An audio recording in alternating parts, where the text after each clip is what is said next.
Are we back live? Okay, sorry. I want to go back where we left off. Hold on, guys. I'm so sorry, but we'll catch up. We'll go on fast speed and get right back up to speed, okay? Court TV.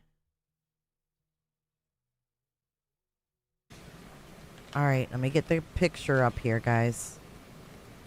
Thank you for bearing with me. Thank you, thank you.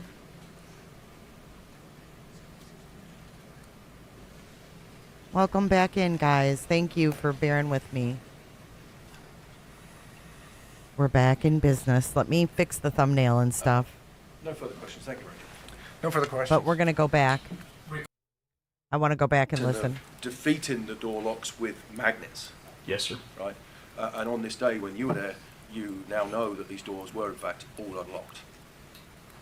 At the time, I was under the same impression as everybody else that the door was locked, and come to find out that I've been told, based off of that crime scene investigation, that that door was unlocked. Well, let's just talk about that for a second. So we'll deal with the end of it first, right? So now, through your investigation, I appreciate your candor, Ranger, that we now know that those doors are all unlocked. I know that one door was unlocked. The one on the west, right? Yes. Is that one you referred to? The door, I don't know what classroom door that you know is. my approach to this? Yes. Just very briefly, just to clarify. Yes, sir. So, I'm going to show you what's this next one. And this is the... Thank you, Dee Dee. Dee Dee. Yes, sir. And this is the school. Correct. And this is the new building or the west building, it's called, right? And you agree this is the south door. Correct. When you say we know that the door, you said the door was unlocked, we're talking about this west one. No, sir. I was talking about the inside door. Oh, the inside door to the classrooms? Correct. Yeah, they were locked. They were unlocked, sorry. One of those that I know of was unlocked. Did you know that one of the door locks wasn't even working? No, sir. You didn't know that? No, sir. Right. I take it back. I knew that they'd been having problems with one of them because they had reported it to maintenance, that one of the doors was not working. And nothing had been done about it, right? Correct. So the school knew that that door wouldn't open, that wouldn't lock, That they were having issues with it, yes, sir. right? And it'd been reported to maintenance, That's what I had been and nothing had advised. been done about it. Correct. It was supposed to be locked, Yes, sir. but it was unlocked. Do you also know through investigation now, I guess you can agree, that the external doors were also unlocked? Not based on my investigation, but based off of information I had heard, yes, sir. Okay, cool. He said, okay, cool. Thank you, Randy. Appreciate it. Pass away, Mr. Chairman. May I, Your Honor? Yes, sir. I'd like to start with this whole idea about the common pattern of defeating these Columbine doors being the magnets. You're going to have to ask that question a different way. I'm Fair sorry. enough. I believe the defense asked you about the common practice of using magnets. I don't know about Columbine, but I'd heard that there had been individual teachers that were using magnets, so the Okay. doors would not lock. I just used the word Columbine because you used that for the name lock. I'll back off of that. The whole issue is pattern of using magnets so door wouldn't lock. Yes, sir. Door locking is a safety precaution Correct. to protect, I believe the defense said, from things like this happening. Correct. And school district police officers are also employed to keep things like this from happening Yes, sir. and provide security For the students, yes, sir, and staff. and determine whether or not there was a common practice not to lock doors. I'll give that calls for speculation, Judge. This is what his training has been, Your Honor. I'll rule the objection. You can answer if you know. I don't know. You don't know if They would know that there is a common practice going on. Would they be aware of that? You would suspect that if they were there at that campus, that they'd be aware of that. that a school district police officer, you would suspect they would know if there's a common practice of defeating the locks with magnets. Yes, sir. And whose job would it be then to correct that? The staff of that officer. In charge of the security, Correct. to keep that from happening. Yes, sir. Did you have any indication that any of the school district police officers corrected the problem, the common problem of using magnets to defeat the locks? No, sir. I didn't interview any of those individuals. And Adrian Gonzales was a school district police officer? I don't know Adrian Gonzales. Welcome back. Thanks for coming back. I'd like to also speak to you about the casings you found inside the car. Yes, And just to be clear, the casing could end up inside the car because the weapon was fired inside the car. it could. And the casing ejected. Yes, sir. But if a window is broken out, can a casing escape a weapon outside the car and enter the car? Sure. Yes, sir. And was there a window broken out in this case? Yes, In this vehicle? front passenger window. So it would be completely consistent with being just outside the car for two casings to end up inside the It car. could. Yes, sir. And I wanted to talk to you also about the suggestion about to do anything about it, you need to see it, right? You would have to be present. Present. You were in Del Rio. Yes. You couldn't do anything about it in Del Rio. Correct. So what did you do? Responded. What does responded mean? I went to that location. To do something about it, Yes. if needed. Yes. And you got to that location. Yes. And fortunately, you weren't needed at that point. Correct. But if you get to a location and you can't see an active shooter, but you can hear an active shooter, what do? You respond to that location. Go to see it? To work, not just to see it, but to respond and to initiate whatever you can do to stop it. So an active shooting, and you hear shooting, to do something about it, you go to it. Correct. You don't look for cover. Correct. But we talk about equipment. If you don't have your helmet on, then it's okay to look for cover, right? No, sir. If you don't have your rifle but only a sidearm, it's okay to look for cover, isn't it? No, sir. I object to leave, Judge. It's the same. What are the limitations, if you explain to the jury, what are the limitations about going to shots fired in an active shooter situation? There's not a limitation. There's not a limitation. I wouldn't say so. The rule is what? To engage. To stop the killing. Pass the witness. Briefly, if I may, sir. We talked, so I just want to clear up a couple of things we talked about there. Right? So you interviewed several staff at the school, even the principal. Yes. Right? Even the principal told you that they would defeat these locks with that magnets, right? I can't remember which individual said, but based off the interviews I had conducted, now if she had said that, that's a possibility. I just don't remember which individual told me that. If I represent you, you spoke to Principal Gutierrez, right? Yes. If I represent you that she told you that, would you have a reason to doubt me? No, sir. No, I appreciate that. But nevertheless, there was a pattern of practice of leaving these doors open. Yes. Leaving them unlocked. Unlocked. That's what I mean. When I say open, leaving them unlocked. Yes. Which is a safety issue, right? Yes. Okay. And part of that safety thing is to prevent something like this from happening. Correct. Right. And so the prosecutor just asked you about school police officers and their duties. Right. Now you investigated this incident. Right. You know through investigation that Adrian wasn't assigned to this school. I don't know anything about Adrian. No. But let me ask you a different question then. You know there was no officer assigned to that school. No, sir. I don't know anything about officers at the school. Through your investigation, you didn't know that? No, because mine was compartmentalized to specific things. Right, okay. But if there wasn't a school resource officer assigned to that school, then it'd be difficult for that non-existent school resource officer to report things to the school, right? That make sense? If he had never been there, then no, he wouldn't know that. Right.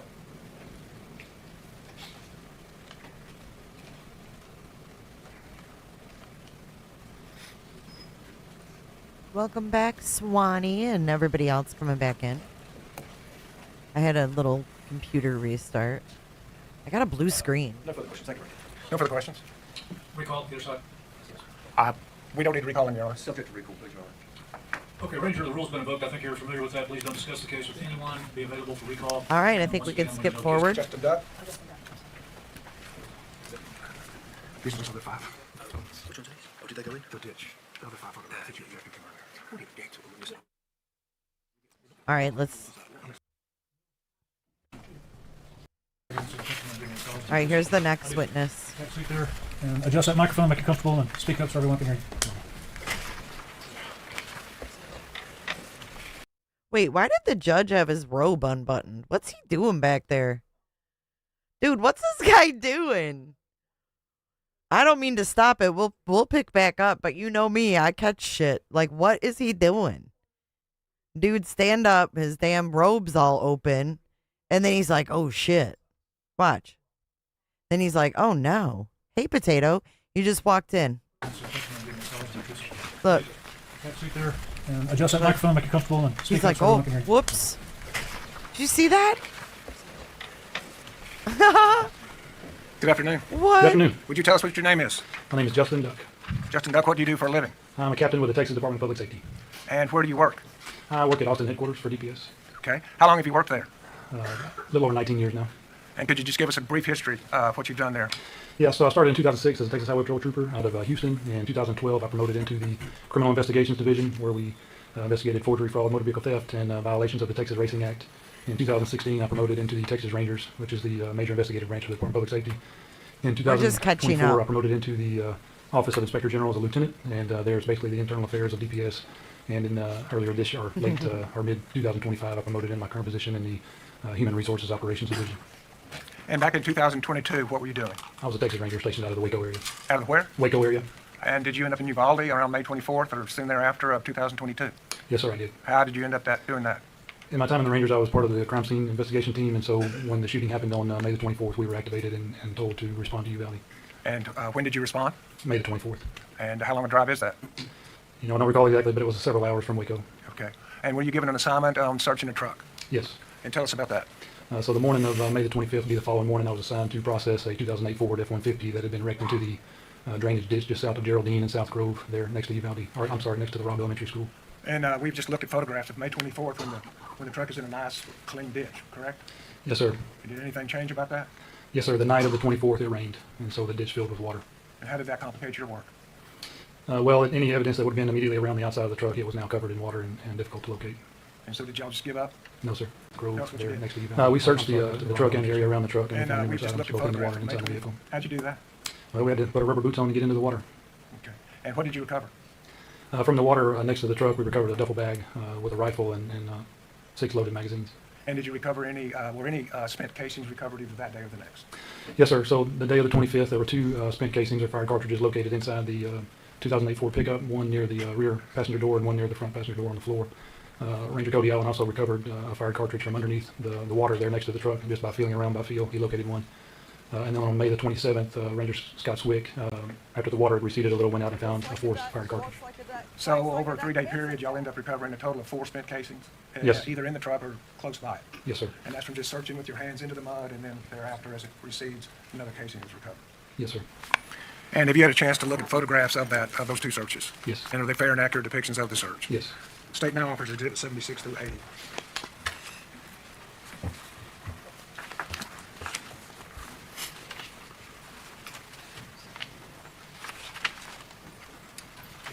It looks like a duck, walks like a duck, quacks like a duck. It's a Through 84, 76 through 84, Your Honor.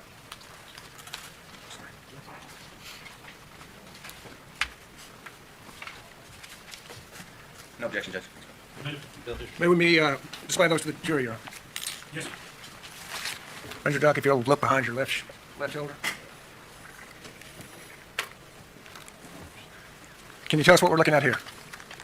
That's going to be the right side of the 2008 Ford F-150 as it set in the drainage ditch in the water. So that shows what happened to you overnight of the 24th and the morning then of the 25th. Yes, sir. And that's where y'all searched around in that water and were able to recover at least 1 casing that morning. Is that correct? We recovered 2 more from inside the truck, but 1 from the water. You actually picked up the casings inside the truck? Yes. Okay, thank you. And Exhibit 77. Is that a fair and accurate depiction of the condition of the drainage ditch that y'all searched? Yes, sir. And 78. You can tell us what we're looking at here. Yes, sir. That's going to be the front right of the pickup truck there sitting in the water, and you'll be able to see Ranger Cody Allen's feet there as he's digging into the water. In front right, that would be the front passenger side. Right is passenger side? Yes, sir. And that's the general location where something was recovered? Yes. And Exhibit 79? And that's going to be Ranger Allen with the spent cartridge in his hand, too. That's as he brings it up? Yes, sir. It's photographed. Yes, Would you sir. point that out to the jury where it is? You're welcome to just walk over there. And was that a live cartridge or a spent casing? That was a spent casing. Yes, sir. Thank you. And then there was a subsequent search of the ditch the next day, is that correct? It would have been on the 27th. 27th, 2 days later? Yes, sir. And had the water receded to some degree? Yes. And on the bank there, is there a cartridge? Yes. Would you point that out also for the jury? Yes. Thank you. And then the photograph zooms up on that, and it's a little bit more evident that it's a cartridge, is that correct? Yes, sir. And y'all attach evidence tags to cartridges? Yes. And State's Exhibit 2, is that what you're doing here? Yes, that's Ranger Scott Swick holding the number 39 next to the fired cartridge. And State's Exhibit 83 It's going to be same photo, just zoomed in. and 84. Same cartridge, just with a picture of the head stamp. And the head stamp is for what purpose? I wanted to make sure that we could identify that later on if we needed to, by brand or whatever. And was that brand LC223? LC22 is what it's stamped as. Yeah. Thank you. May I approach you? Showing you Exhibits 11 and 13 are those 2 casings that were recovered in the ditch. It looks like a duck, walks like a duck, quacks like a duck. It's a Yes. And to the defendants and offer no absence.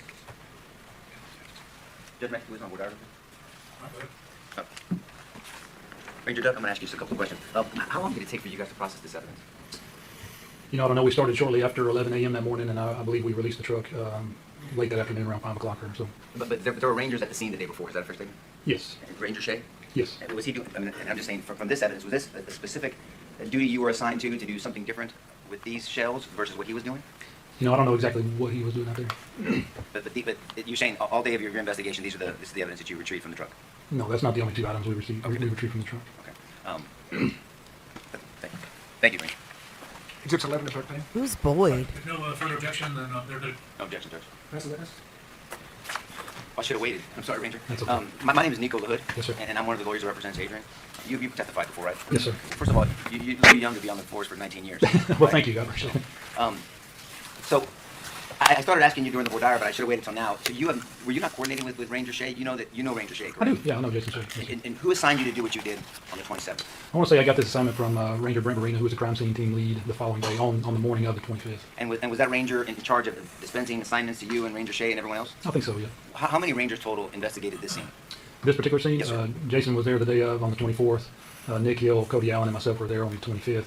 And then there were I don't know exactly how many, but some other Rangers went back after the waters had receded to check one more time on the 27th. And so excuse if I asked you, what was your specific assignment? I was to assist in processing this truck for evidence. And when you say processing, that's a term of art in investigations, right? Yes. Will you explain to the jury what processing means? Sure. So we're going to be looking for any evidence that's in there that we could recover, and then two, we did some swabbing of DNA and things like that. And if I can ask, why wasn't this done the first day? You know, I don't know. I don't know that. But you know that Ranger Shea was there the day before you, or sometime before you. I do, yeah. Because it's been entered into evidence. We saw these spent shell casings that Ranger Shea took. I know that he took some photographs the day before on the 24th. Yes, sir. What did you review before your testimony today? I reviewed my reports. Nick Hill had a report of all the evidence that we collected, and then I reviewed the photographs that we just went over. And was your report part of a bigger report, or do you have an individual report? I had one supplement or a couple of supplements within a larger investigative file. Judge, pursuant to 612 and 615, I'm assuming, is that all part of the discovery that we were given? Yes. Okay. And so this was, you didn't have, we don't have a live suspect at this time, obviously, right? Not that we're aware of at this particular time. Well, the person responsible for injuring those children had passed. You're aware of that at the time. Yes, yes. And so you're collecting evidence, not for a criminal investigation, just for what? Well, at that particular time, yes, the individual that wrecked the truck there was deceased, but at that particular time, I don't know that we knew if he had any other help. Okay, but that's where I was going. Yes, so sir. it wasn't sure if he had anybody else helping him to assist in this evil act. At that particular time, we didn't know that. Do you know how long it took for you guys to realize that he was acting alone? No, sir, I do not. Now, did you recover full magazines? I think you testified 6 loaded magazines. From the bag, the duffel bag that was on the ground. Yes, sir. And that's, most people call those clips, but we know that's a magazine where you put the rounds in, Yes, sir. and you enter into the weapon, you chamber it, and then you can shoot a weapon. Yes. And did you check whether they were fully loaded or not? I did not. Someone else did. Do you know who did? No. Do you know if they were fully loaded?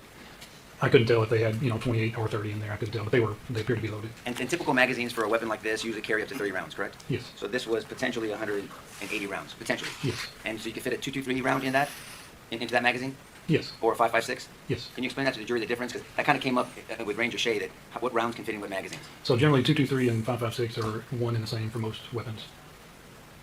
I'm sorry, say that one more time. Generally, 223 and 556 are somewhat interchangeable for most of those AR-style rifles. On a revolver, it's kind of like a .357 and a .38. 38 special, yes. 38 special, right? You can actually, you can only do a .38 and a .357. You can't do a .357 and a .38. I'll take your word for it. Okay, fair enough. Thank you for that. What did you do with the evidence? Like, who were you reporting back to? What did you do with the evidence that you collected? So the evidence I collected, I turned it over to Ranger Nick Hill, and then Ranger Nick Hill submitted it further from there. Submitted it to whom? I don't know exactly. Okay. Did you do anything else further on in this investigation? When I initially got there, I was in charge of documenting some of the bodies in the classrooms and helping get them to the transport vehicles. So we'd get them over to the medical examiner's office, and then after this, I was assigned in the kind of the evidence section, helping out there. So there wasn't a conclusion to your portion. You just did what you were supposed to do, and then you passed it on. Yes. Thank you, Ranger. Pass away. No further questions? So you're subject to recall either side. The state doesn't need to. Yes, sir, please. Okay, sir, the rules have been invoked. You know what that is. Please don't discuss the case with anybody until you know the case is over with and you've been released from the rule. I wish You I are could subject to straighten recall, this so out, please but I stay in can't. touch with the state. But your excuse for the time being. Thank you very much. Thank you, Judge. All right, ladies and gentlemen, I'll go ahead and give you your afternoon recess. Take 15 minutes. Please remember my instructions, and we'll see you back in 15. Would everyone please rise for the jury?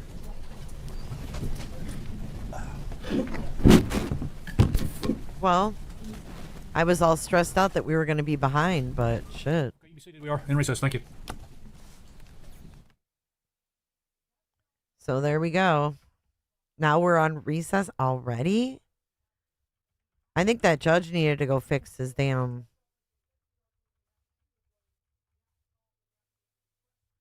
God, they put it on the clock. I think he had to go fix his robe. 4:30? That's 20 minutes. What are they talking about? He said 10 minutes. Yeah, it was all sped up. Do you want to go back and listen to it normal? Because I didn't hear any of that. Let's listen to that last witness. How did that complicate your work? Well, any evidence that would have been immediately around the outside of the truck, it was now covered in water and difficult to locate. And so did y'all just give up? No, sir. Tell us what you did. We searched the truck and the area around the truck, and we found numerous items both in the water and inside the vehicle. How'd you do that? Well, we had to put our rubber boots on to get into the water. Okay. And what did you recover? From the water next to the truck, we recovered a duffel bag with a rifle and 6 loaded magazines. And did you recover any, were any spent casings recovered either that day or the next?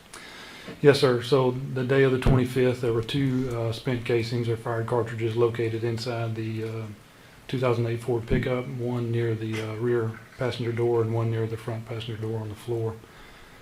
Ranger Cody Allen also recovered a fired cartridge from underneath the water there next to the truck. Just by feeling around by feel, he located one. And then on May the 27th, Ranger Scott Swick, after the water had receded a little, went out and found a 4th fired cartridge. So over a 3-day period, This is for you y'all guys ended up in chat. recovering a total of 4 spent casings? Yes. Either in the truck or close by it? Yes, sir. And that's from just searching with your hands into the mud, and then thereafter, as it recedes, another casing is recovered? Yes, sir. And have you had a chance to look at photographs of those 2 searches? Yes. And are they fair and accurate depictions of the search? Yes. State now offers Exhibit 76 through 80.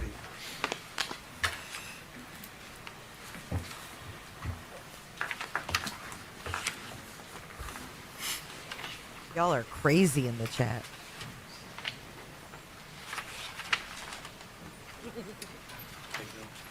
Yeah.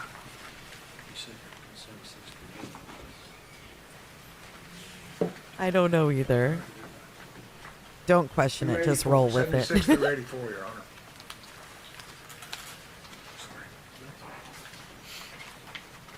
We're on Court TV stream now, though. No objection, Judge. May we display those to the jury, Your Honor? Yes. Ranger Duck, if you'll look behind your left shoulder.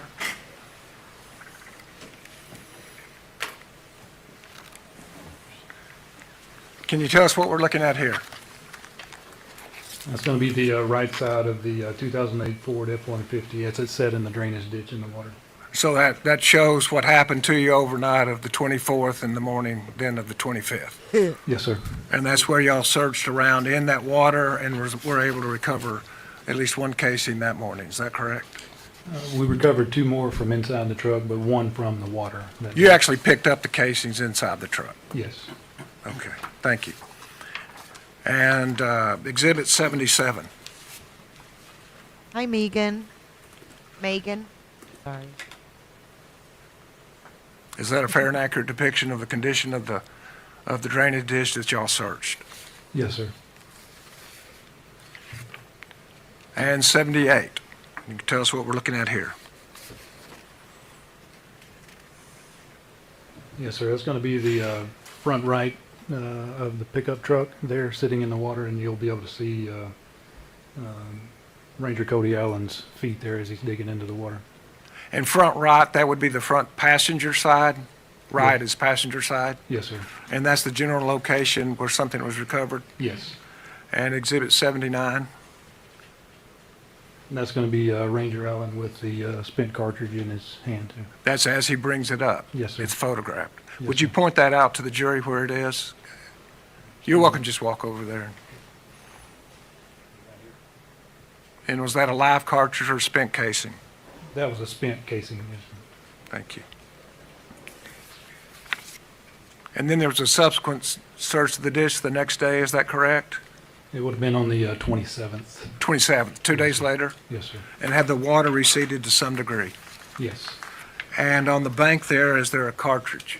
Yes. Would you point that out also for the jury? Yes.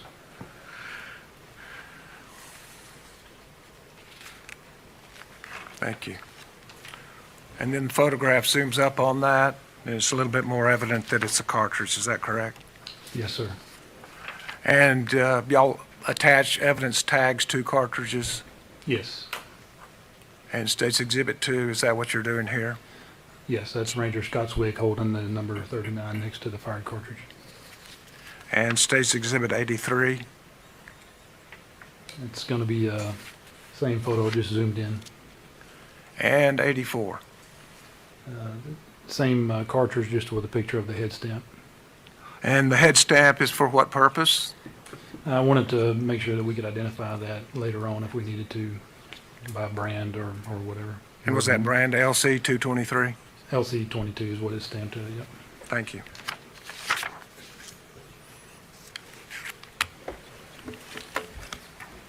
May I approach? Showing you exhibits 11 and 13 are those two casings that were recovered in the ditch.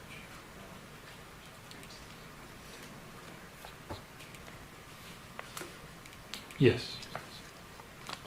Continue to the defense and offer no evidence. Judge Mack, please on board,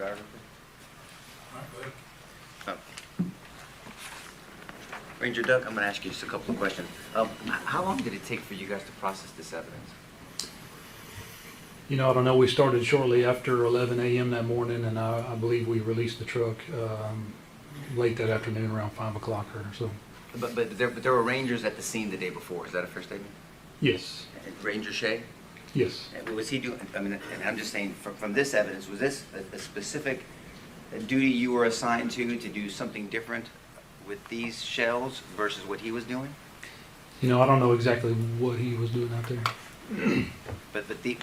You're saying all day of your investigation, this is the evidence that you retrieved from the truck. No, that's not the only two items we received. Okay, we retrieved from the truck. Okay. Thank you. Thank you, Ranger. Exhibits 11 and 13. All right, if no further objection, then they're No objection, Judge. That's the witness.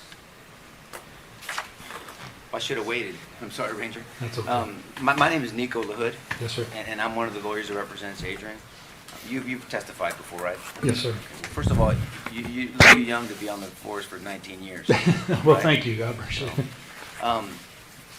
So I started asking you during the voir dire, but I should have waited till now. So were you not coordinating with Ranger Shea? You know Ranger Shea, correct? I do. Yeah, I know Jason Shea. Yes, sir. And who assigned you to do what you did on the 27th? I want to say I got this assignment from Ranger Brent Barina, who was the crime scene team lead the following day on the morning of the 25th. And was that ranger in charge of dispensing assignments to you and Ranger Shea and everyone else? I think so, yeah. How many rangers total investigated this scene? This particular scene? Yes, sir. Jason was there the day of on the 24th. Nick Hill, Cody Allen, and myself were there on the 25th. And then there were I don't know exactly how many, but some other rangers went back after the waters had receded to check one more time on the 27th. And so excuse if I asked you this, but what was your specific assignment? I was to assist in processing this truck for evidence. And when you say processing, 'cause that's a term of art in investigations, right? Yes. Will you explain to the jury what processing means? Sure. So we're going to be looking for any evidence that's in there that we could recover, and then two, we did some swabbing of DNA and things like that. And if I can ask, why wasn't this done the first day? You know, I don't know. I don't know that. But you know that Ranger Shea was there the day before you, or sometime before you. I do, yeah. Because it's been entered into evidence. We saw these spent shell casings that Ranger Shea took. I know that he took some photographs the day before on the 24th, yes, sir. What did you review before your testimony today? I reviewed my reports. Nick Hill had a report of all the evidence that we collected, and then I reviewed the photographs that we just went over.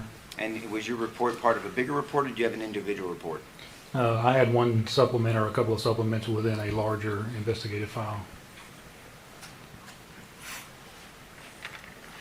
Judge, pursuant to 612 and 615, I'm assuming, is that all part of the discovery that we were given? Yes. Okay.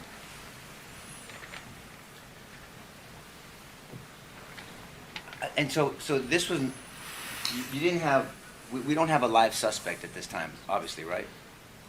Not that we're aware of at this particular time. Well, the person responsible for the injuring those children had passed. You're aware of that at the time? Yes, yes. And so you're collecting evidence not for a criminal investigation, just for what?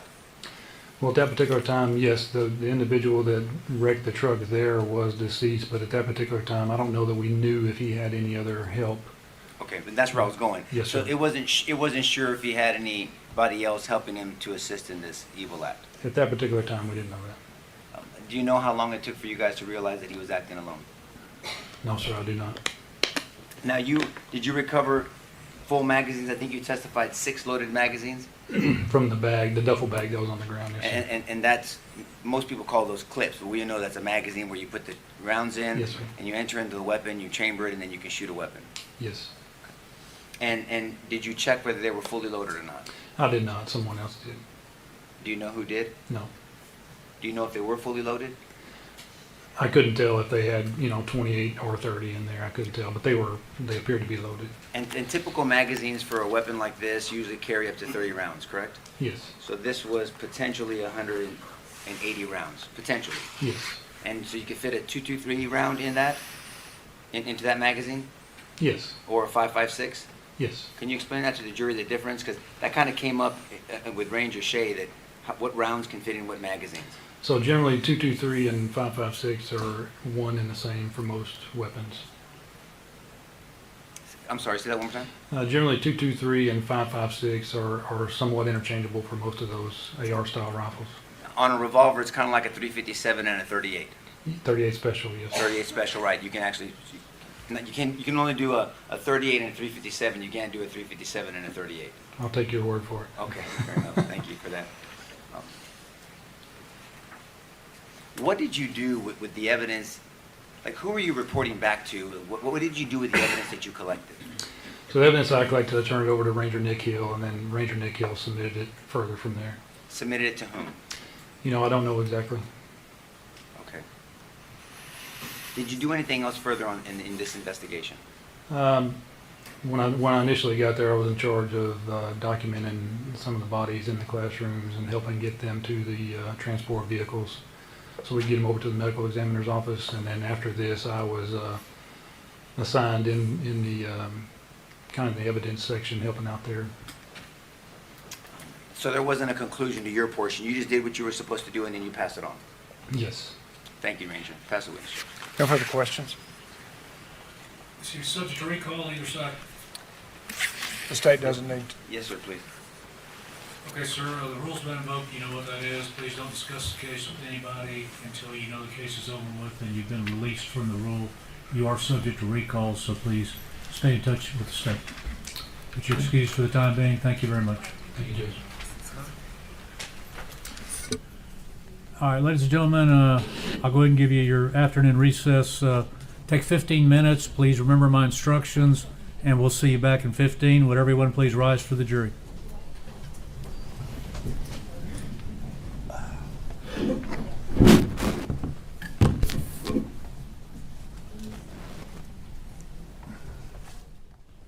Okay, I'm back. Is anybody here? Oh, in Hey, recess, thank you. Dr. Macy. Is anybody here the one that sent me the Snuggle Sack comforter that was on my Amazon wish list? There is no gift receipt. The only receipt, and it just came. Thank you so much. Oh my God, I wanted that so bad.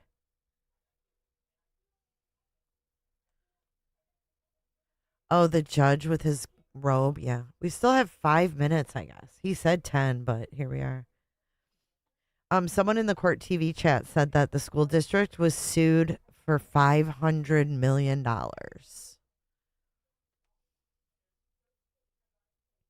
I know you did, sweets. I love it. I love, love, love it. Thank you. I just got some cheese and crackers. You guys make sure that you're eating throughout the day, even if you just get a handful of nuts or some snacks. What am I talking about? I'm like the worst. I know. He does look like the guy from Home Alone, the judge. He looks like the guy across the street with the shovel.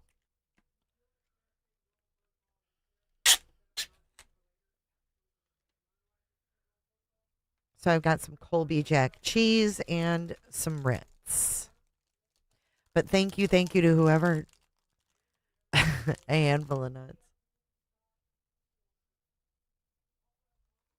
These nuts.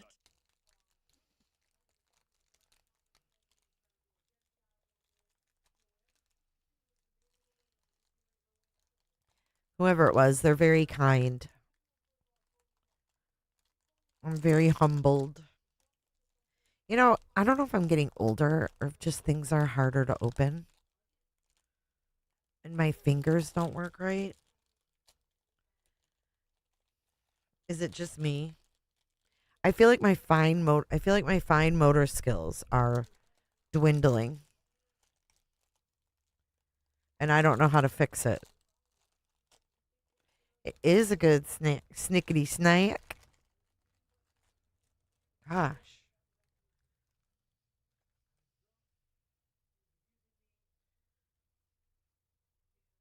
It's the getting older. Really? Like, what the hell? Like, all of a sudden, my fingers don't work like they used to. Ooh, that sounds good, Dragonfly. I like cream cheese and wheat thins. That's getting Really? That's normal? No, I don't like that. I feel I can't open God, I hate it, Mama. Hold on.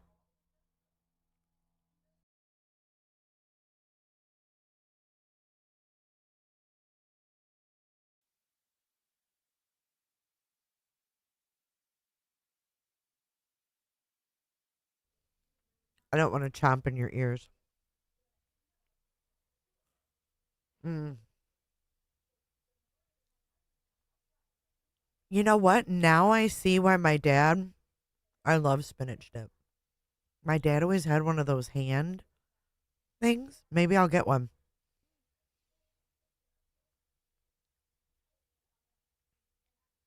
Wait till you're 60. Ugh. Everything feels childproof, yeah. I'm glad I'm not alone. It makes me feel better. But maybe we should all get those hand exercisers. My dad would sit there and do that, and now I see why, because for some reason my fingers feel more cramped than they've ever felt in my life. Which is weird because I type and stuff, right?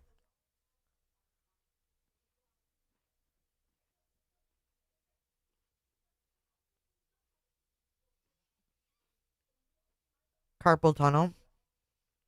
Well, this finger is bent. No, not like a stress ball. No, this is like old school. Let me see if I can find one. Not hand massager, hand strengthener. It was kind of like this. Yeah, it was kind of like this one. But it had plastic handles right here. The handles were like red. Oh, right here. Kind of like this. Right here. It's like a hinge. Mm-hmm. A hinge tool. There you go. Mm. That would be good right there, too.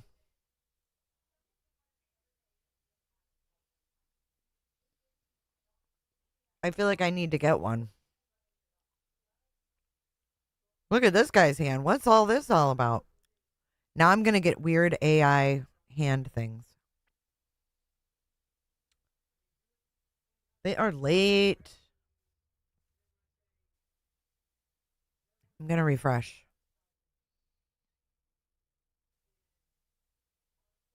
Yeah, they're late. Ross and TJ Maxx had them? So the very tip, like the very top of my finger here, it's okay.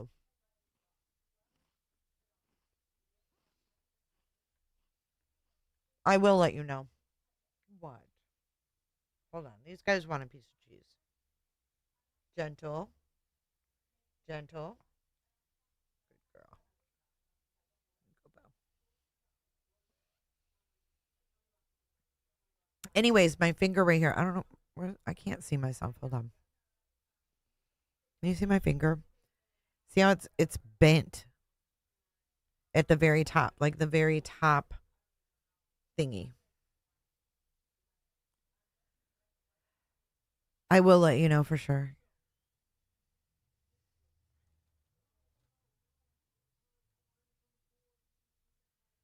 What are you gonna do when you get old, you know? It is what it is. I haven't even gotten like ready today. What's contracture?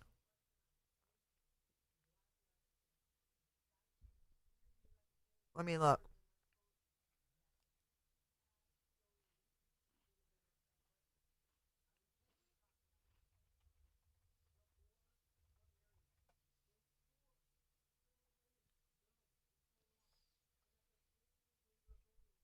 Tissue under the palm thickens.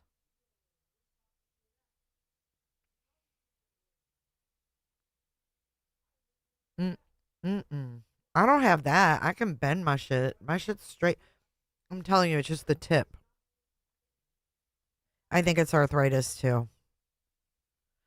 See, only my right hand pointer is like that. Like, I don't know. You can't tell, but I don't have that. I don't have thickening. I don't have. No, I don't have tissue under my palm thickening. I ain't got that.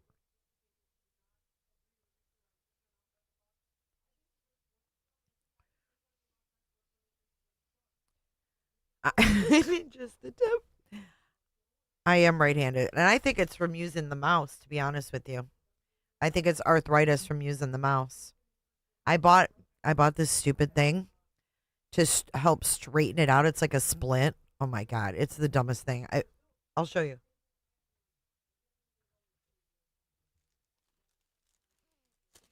They gave me a whole bunch of them. It looks great until it's like the hand you use all the time. Thanks, Elizabeth, for the tip. So this thing here, it's like it velcros. It's got a little splint. So I bought this thinking, oh, I'll wear it and eventually it'll straighten out. Right? Which is great. But I can't type. I can't use the mouse. I can't use my phone. I can't use anything with it. And this is my main finger. So I just need a new finger. If anybody wants to donate one. Oh, look, the judge still isn't back? Oh, he is. Okay. Is he buttoned up? Ready to go? You learned to mouse with your left? Wow. Your girlfriend's mom just had surgery for that? Summer just literally took her paw and turned my chair so I'd give her cheese. Obviously, no contents. They're not open.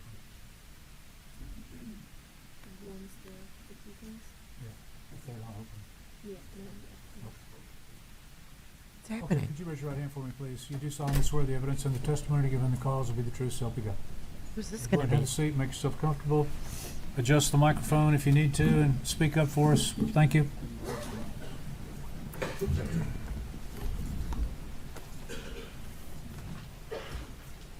Please. Hello. Could you tell us your name? Stephanie Hill. This is a teacher.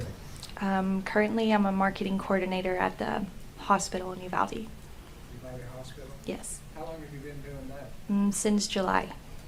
And before that, what did you do? I was a teacher. Where were you a teacher? Started in Cal Allen and then moved to Uvalde at Robb. Okay, what did you do at Robb? I was a third grade teacher. At Robb Elementary School? Yes, sir. And was that true then, back on May 24th, 2022? Yes, sir. Could you just tell us what that morning was like? What were y'all doing? We had awards in the morning, and then we went back to the classroom, and it was a pretty relaxed day. Watched movies, had snacks, and then I don't know how far you want me to go into that. Okay. So what is awards day? It happened quarterly, and they would get awards for like top AR readers AB honor roll, citizenship awards, all of those things. So just celebrating the kids and their Parents achievements. invited to, Yes, sir. and where does it take place? The cafeteria? Okay. And it's just, people rotate in and out in the morning? Yes, based on the grade levels. And is it kind of a free day then for the kids? Kind of, sort of, I guess. We have fun. Okay. That's a day of fun? Yes. So, when did y'all finish awards? We had ours in the morning. It was, I couldn't really tell you, 9, maybe 9, between 9 and 10, I guess. What did you do after the awards? We went back to the classroom for a little bit, and then until it was time for them to go to rotation at the library. So you went to the library after you were in the classroom, Yes. and then next what did you do? After I dropped them off, I went to a math interventionist room in the 4th grade building and looked at some math manipulatives, and then until it was time to pick my kids up from the library, and I actually picked them up about 10-15 minutes early that day so we could have extra recess. So you got them out early to go have recess? Yes. Where's recess? On the playground, I'm going to say maybe the south side of the school. Okay, we'll take a look at that in a minute. Okay. I just kind of want to walk through the day first, okay? So you got out, you were headed for the playground on the south side of the school. Yes. And tell me what happened then. We stopped at the classroom first to grab lunch boxes, use the restroom, and then we are walking to the playground, and it sounded like the trash, the dumpster was picking up the trash, and I thought to myself, that's weird. They usually do that in the morning. What do you mean it sounded like a dumpster picking up trash? Like the dumpster truck, you know how it picks it up and it dumps all the trash. I don't know, it makes a loud noise to me, so that's what it sounded like. So that's what you heard? Yes, at first.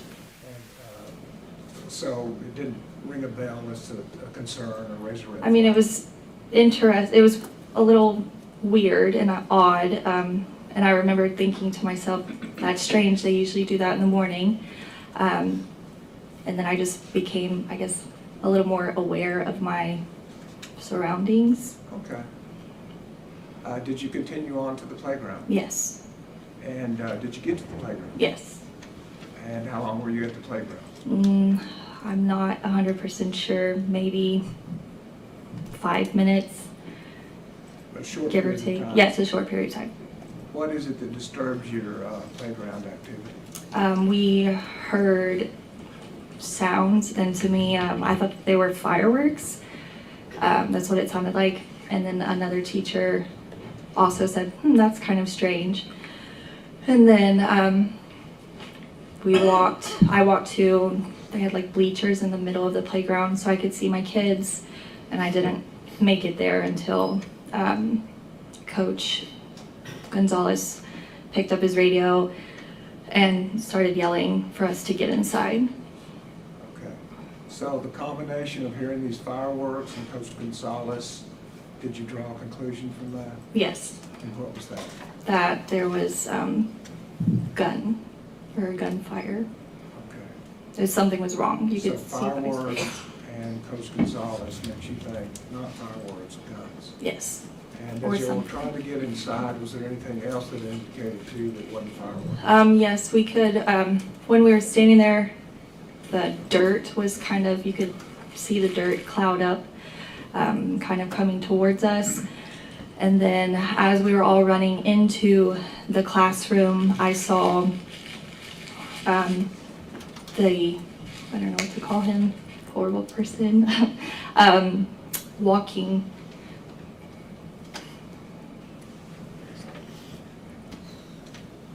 Just take your time, we can hold on.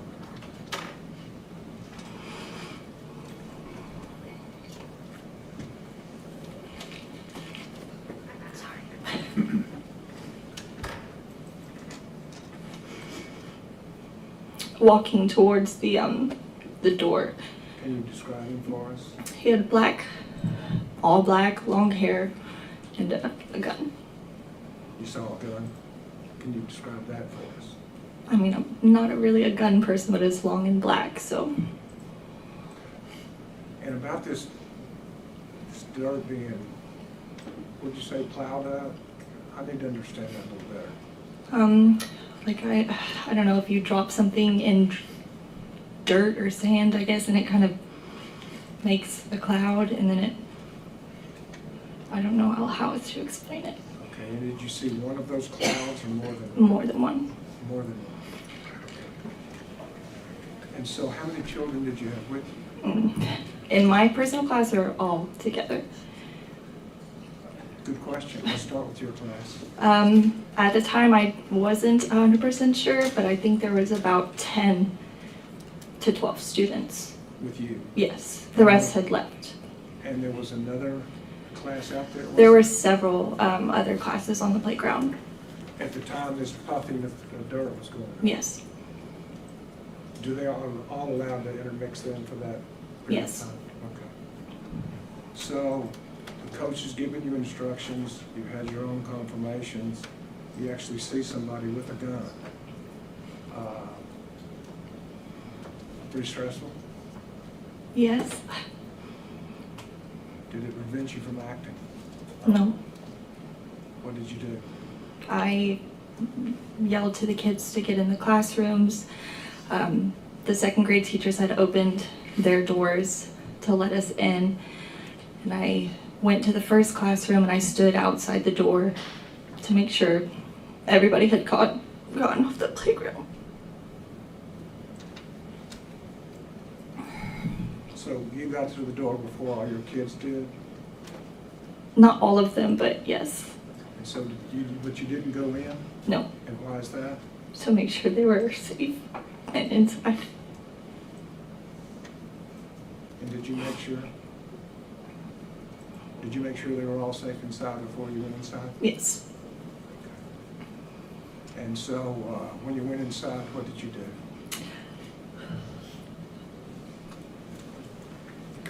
I went to the corner of the teacher's classroom, and at that point noticed I had only about 2 to 3.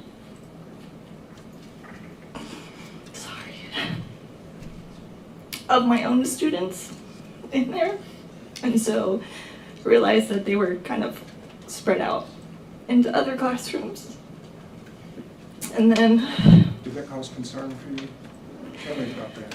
I mean, you just worry, and I mean, I know that they were all in a classroom, but not knowing where or who they were with was concerning because they weren't with me. So what did you do?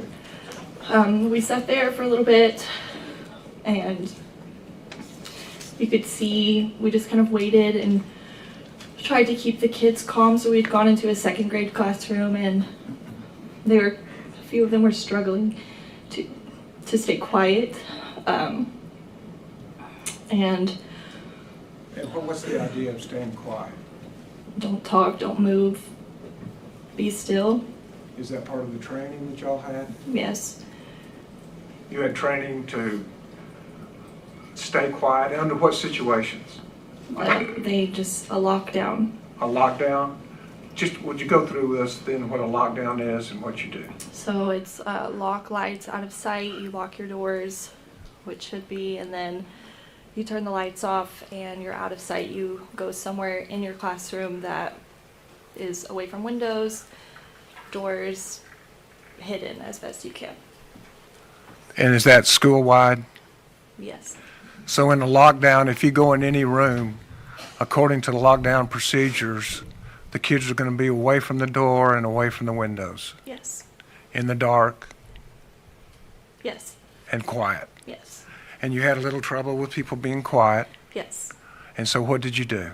I army crawled around the floor under these second graders' desk, and I did breathing with them. You go trace your hand and you breathe in and out as you go up and down your fingers.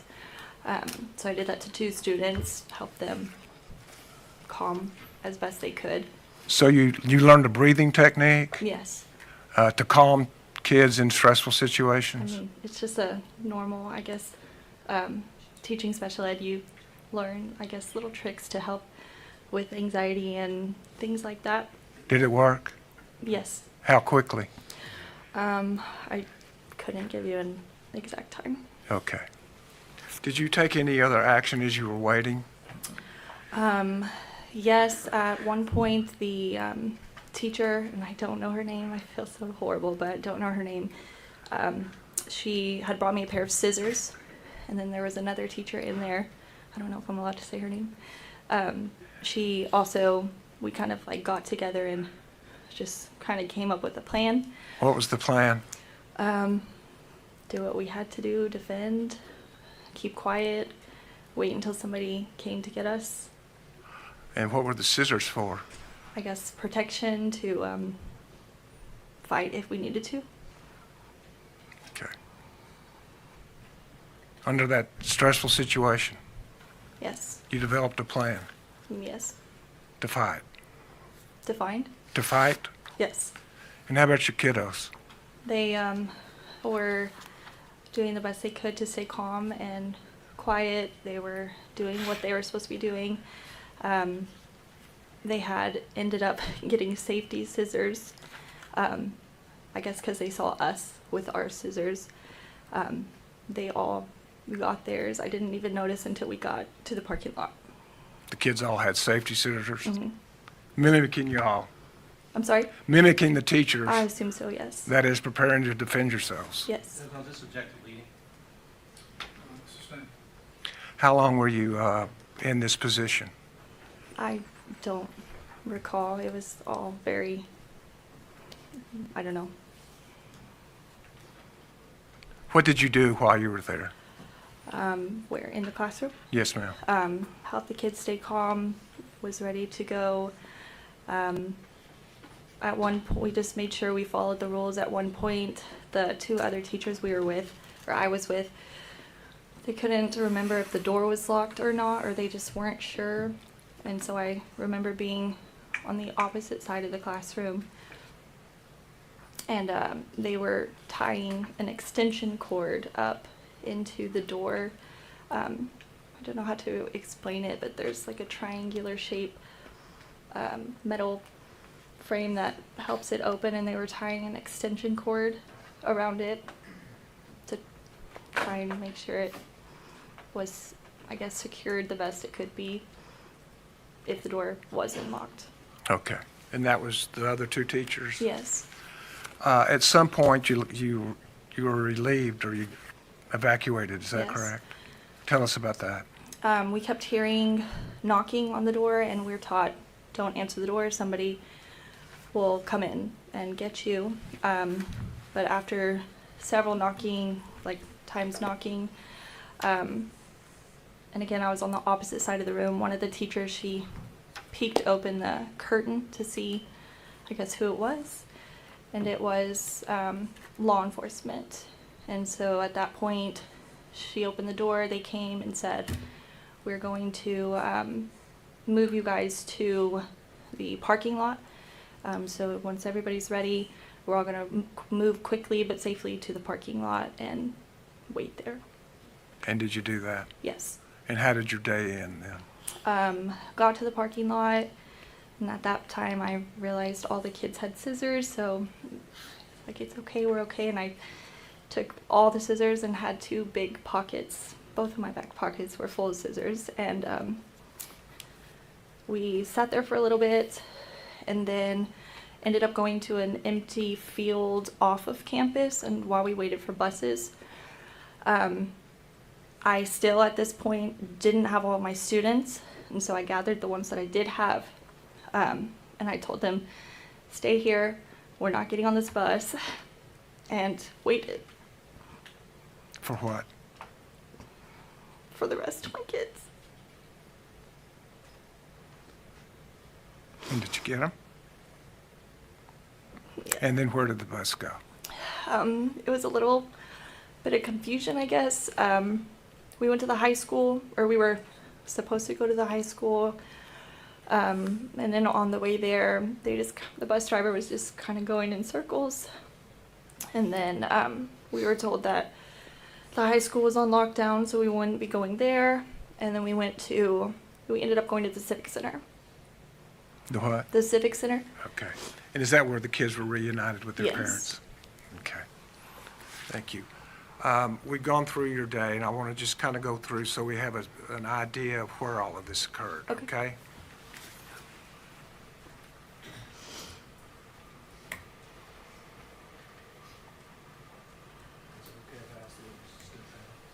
Yes.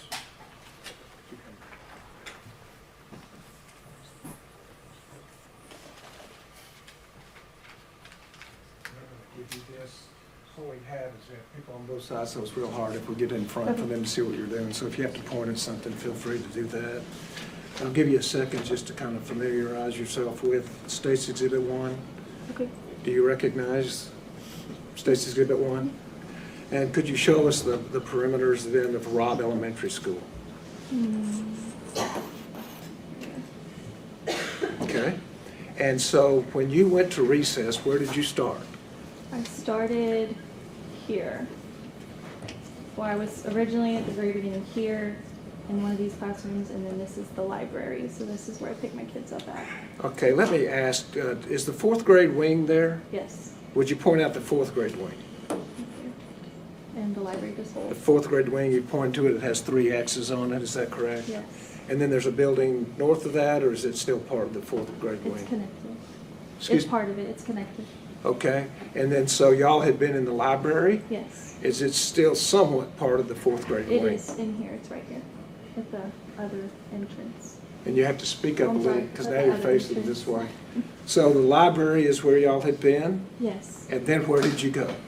We walked, my classroom was on this wing right here, so we stopped. Is that the second wing from the top? Yes, it's wing B, so here's the main office parts, and then here's wing B. So we walked down this little sidewalk, went to the classroom, dropped stuff off, got our lunch boxes, and then followed the sidewalk all the way down. And it was about here that I heard the dumpster, what I thought was a dumpster. And then this is the playground. This is where we ended up at. At that playground? Yeah, and it's like this entire thing. And is there another building right there at the bottom of the photograph that you were talking about? Down here, Right here? that's the pavilion, the PE pavilion where they have the basketball court and where the kids. Pavilion or pagoda? Pavilion, I guess. Okay. You call it a pavilion. And so where were the kids playing? They were scattered throughout this entire area. There was several different pieces of equipment. They had, there was just tons for them to do, so they were spread out all through here. All through and even behind the pavilion? Oh, not this far. I would say they probably stop about here. To the right, if I'm facing it? Yes. Okay, so could we go back then to where the Hillcrest Funeral Home is? It's over here. Right here? Yes. So from this position, what would be the line of sight to the pavilion? From this Yes, right here. Correct. to that pavilion? Yes. And so could you see the children playing where y'all were playing? I'm sure if you were standing in the right spot, yes. And so is that likewise where the puffs of dirt came up? Possibly. Okay. So were there shots being fired toward the pavilion area? To my knowledge and experience, I thought so, yes. So some suggestion that there was no evidence of shots being fired toward the pavilion is contrary to what you saw that day. Could you? Is that correct? Could you rephrase that? Sorry. Louder. Could you repeat your question? Sorry. So some suggestion that there was no evidence of shots being fired toward the pavilion area, that would be contrary to your experience and what you saw that day. Overall, you can answer if you understand the question. Yes. To my knowledge, there were shots fired over here, and I saw the dirt and Okay. And where were they coming from? from this area right here. Like they would be coming, and then the dirt was flying up about this area. And where did you go when these things started happening? The second grade wing is right here, closest to the playground. I ended up in the first classroom. And before you got in that classroom, did you see somebody? Yes, on the way to the classroom, I saw a person in all black and a long weapon. And do you remember where he was? Yes, he was over here, closer to he was around this area. And are you marking there to the spot, southwest corner of the building and the parking area? Yes, and to me, I guess in the moment, it looked like he was at this, there's an entrance, a door right there. I thought he was more on the sidewalk. That's what I... Close to the sidewalk? Close to the sidewalk. Okay. How much time did you spend to look at him? Goodness. Just a glance? Mhm. Okay. Thank you.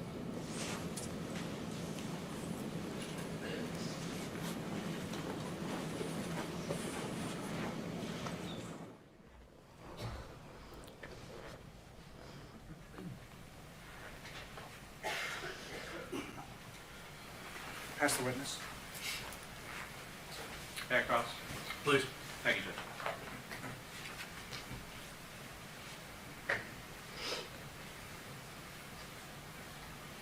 Hi, Ms. Hale. Hi, my name's Jason Goss.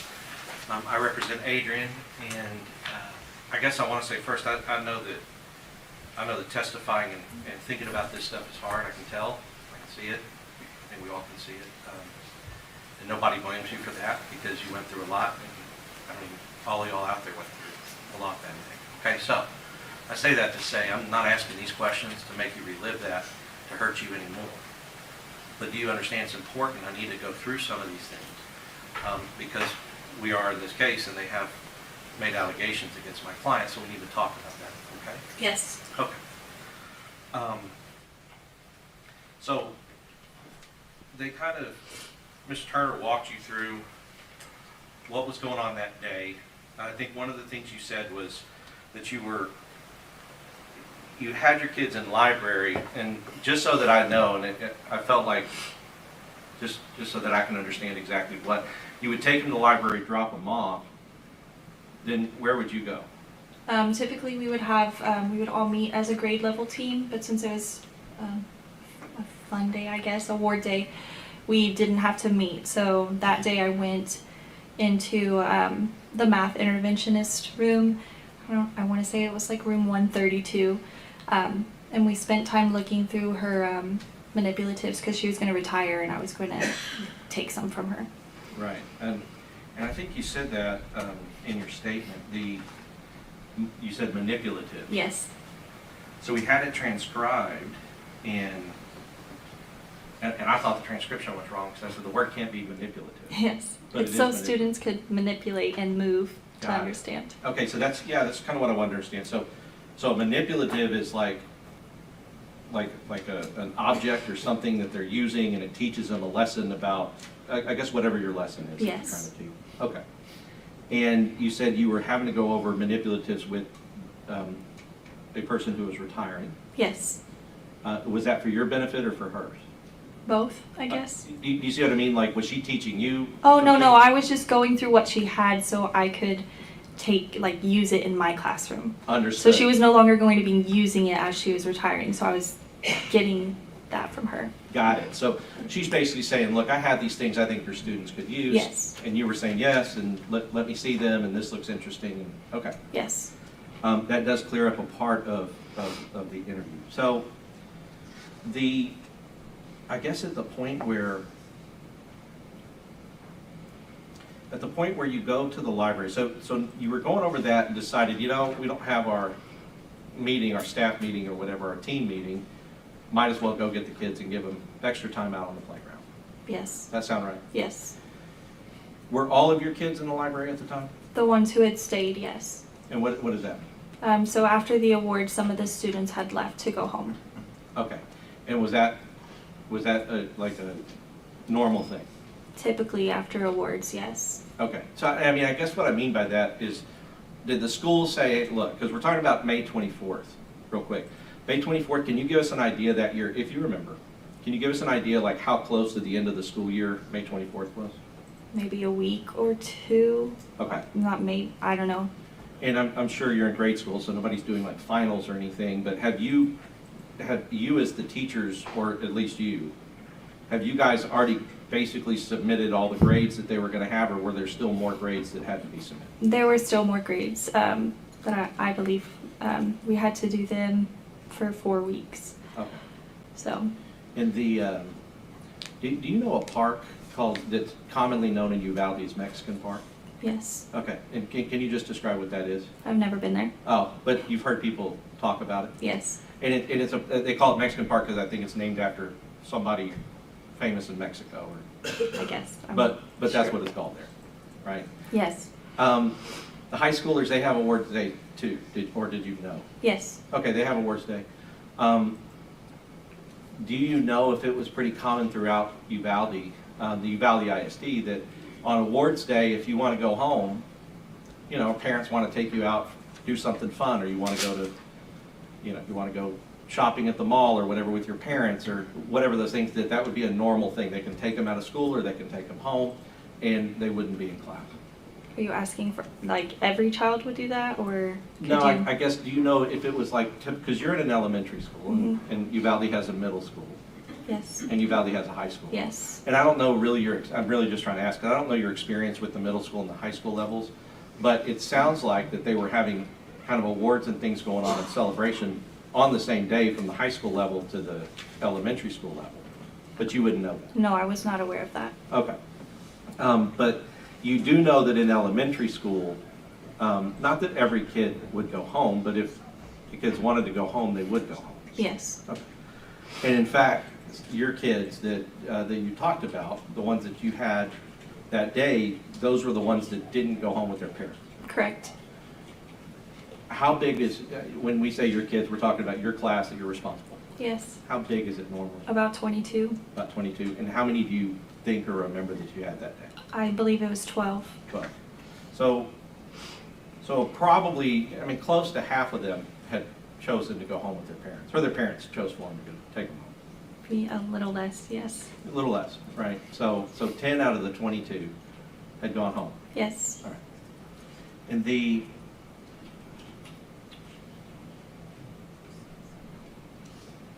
have you been a teacher anywhere else? Oh, you said Cal Allen. Allen. When you're at Cal Allen, was there something kind of a similar practice? Yes, Is it pretty common that, you know, when you have the fun day or whatever, kids go home and then some kids who stay watch movies, right, in the classroom and just generally maybe get more time at recess, a lot of different things like that on a day like that. I guess, yes. Right. And I'll tell you this, it'll seem like I'm asking you questions and you don't know why I'm asking them because what the relevance is to you.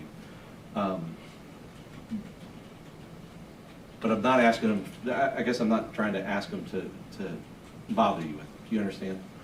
But, and I really just want to know because I don't know. You know, you're the teacher, you're the first teacher that we've heard from here. And I want to know from you what that policy or kind of what that practice was on that day. You understand? Yes. As far as that goes. So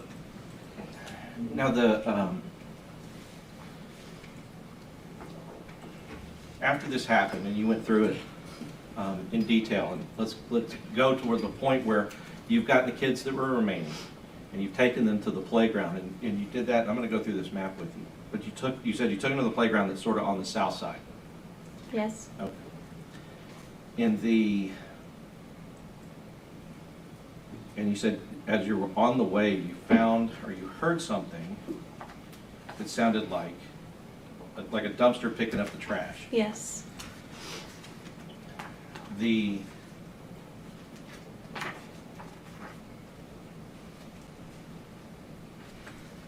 Do you remember talking to Ranger Benson? I wouldn't remember his name, no. Do you remember speaking to a ranger Yes. on May 28th of 2022? Yes.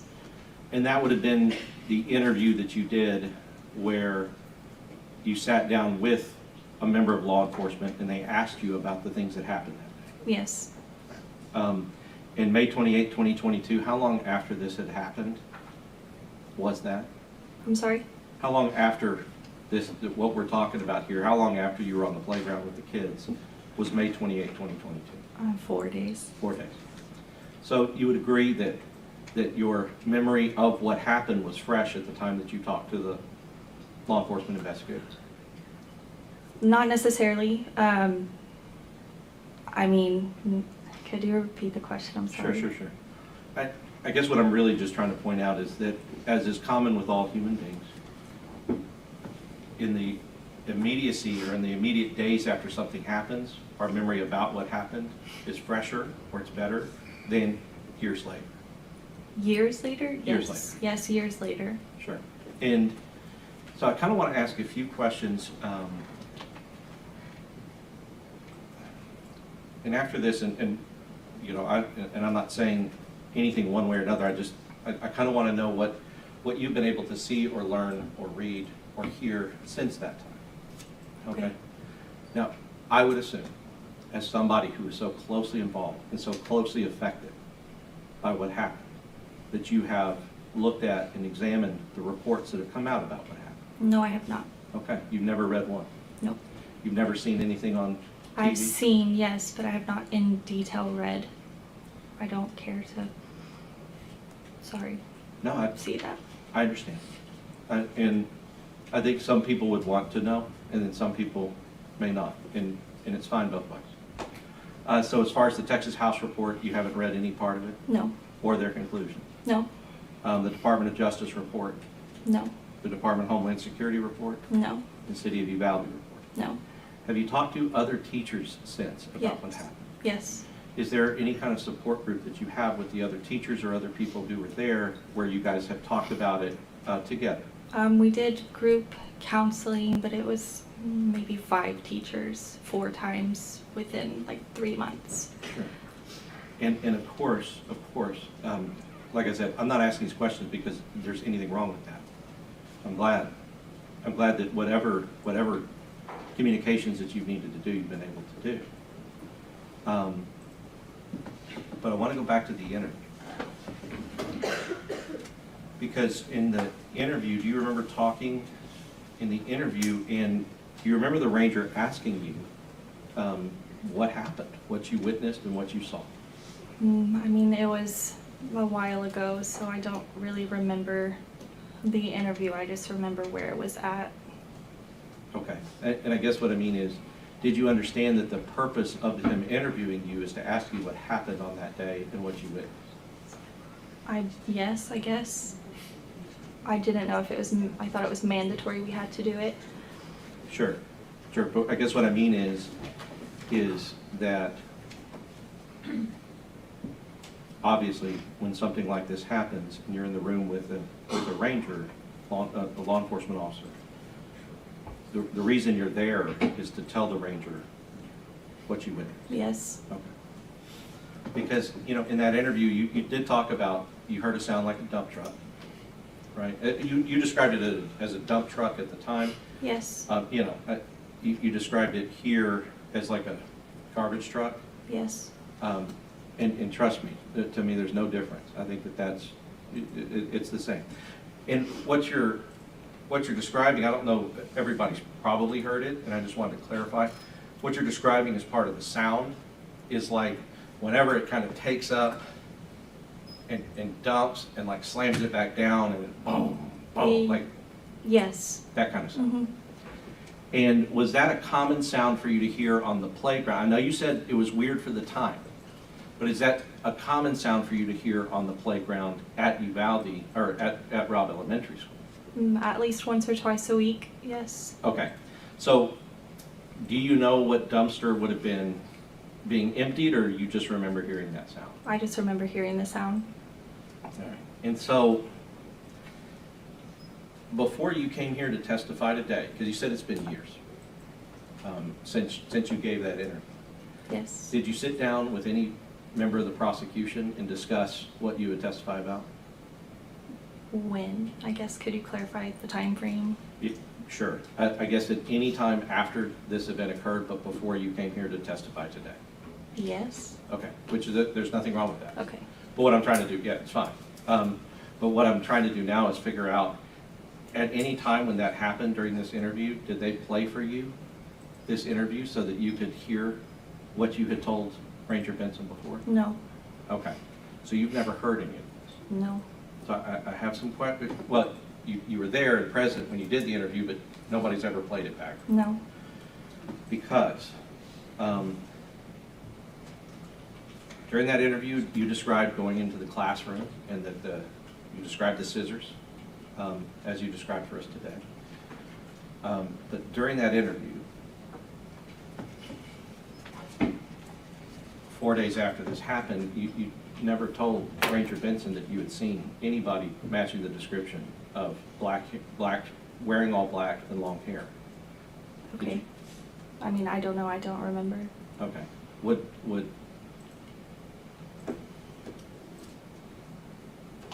Let's talk about that fact, though. Okay. That would be a fact when you're talking to the ranger that you would think would be definitely relevant and important. Yes. Sure. And I'm not trying to get on you, but that's why I said the reason I have to ask these questions is because I think the prosecution will agree with me, the things you're testifying to here today are not the things that you said to the ranger at the time. Did you know that? I'm sorry? Did you know that? No, I don't remember what. Okay. Do you remember telling the ranger that the only way you found out there was an active shooter was your husband called you while you were in that classroom? He did not call me. Did he text you? We were texting, yes, and he didn't tell me that there was an active shooter. He just told me to stay inside and be safe. Okay. So if you had told the ranger at the time that your husband was the one that told you there was an active shooter, could your memory have just be different now? I guess, maybe. Did you know, I guess, or do you remember, when you talked to the ranger, you never told the ranger that you saw clouds of dust coming up from the schoolyard? I believe that I did. Okay. Because I remember telling my family what had happened that day. And do not get me wrong, anybody who goes through a traumatic event remembers differently at different times. I understand that. But you would agree, though, that that would be a significant fact, just as if, just also as seeing somebody with a gun. yes, Wearing all black and long hair on the south side of the building. yes.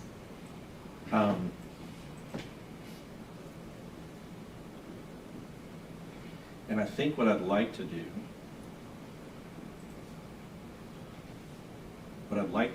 is, I'd like to ask you to review your statement about what you said to the ranger. Because it seems to me like the stuff that you do not remember saying to him, that if you were able to review your statement, that would refresh your memory. Do you agree with that? Possibly. About what you said to him. If you watched what you said to him, it would refresh your memory about what you said to him. Well, yes, obviously. Sure. Your Honor, I'd like to do that. I have no objection, it's just not in front of the jury, is the way that works. I understand. I understand. I'd like to have an opportunity to have her review her statement so that I can do a cross-examination that How long? I mean, what is it? Maybe 10 minutes? 15 minutes? All right, well, ladies and gentlemen of the jury, if you want to take a 10-minute break, we'll bring you back out shortly. So, would everyone rise for the jury?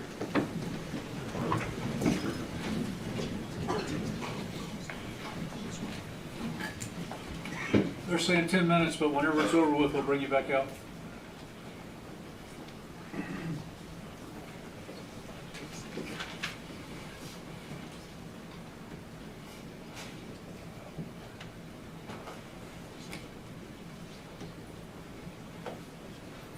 What kind of strategy is Okay, be this? seated in the courtroom. You'll have it.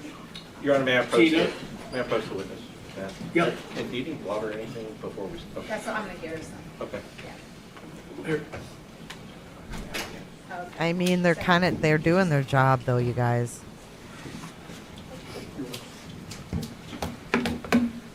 Defense attorneys are dirty, y'all.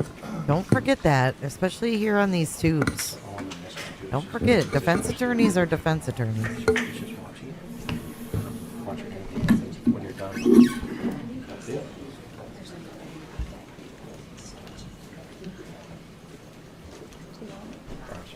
They do whatever it takes for their client.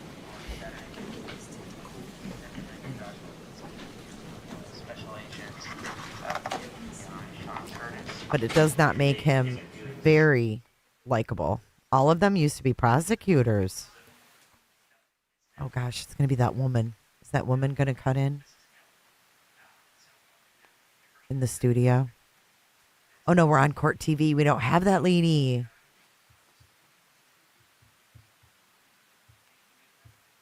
I guess these guys used to be prosecutors. I mean, prosecutors, defense attorneys, tomato.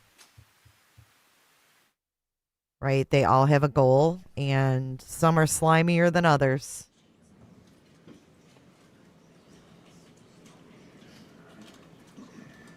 I just don't know why he wants to get rid of her testimony. Like, oh, I don't know.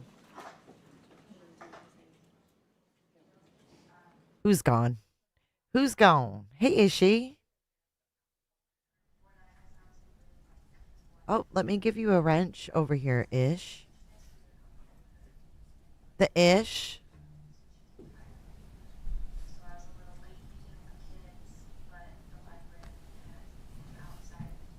There you go. You were half dressed. You can't show up that way. Oh, I get it, Tracy. I do. But that's what's so interesting about watching these trials is, you know, trying to take your emotions out of it and looking at the strategies and stuff like that.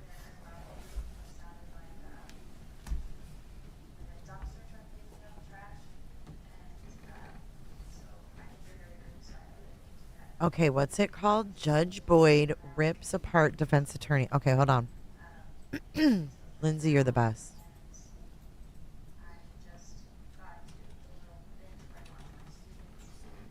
So she's reviewing her statement right now with whomever. Let me copy that. Judge Boyd rips apart. Is it the tool? Oh, it's the short-armed one. Okay. Let's watch it real quick.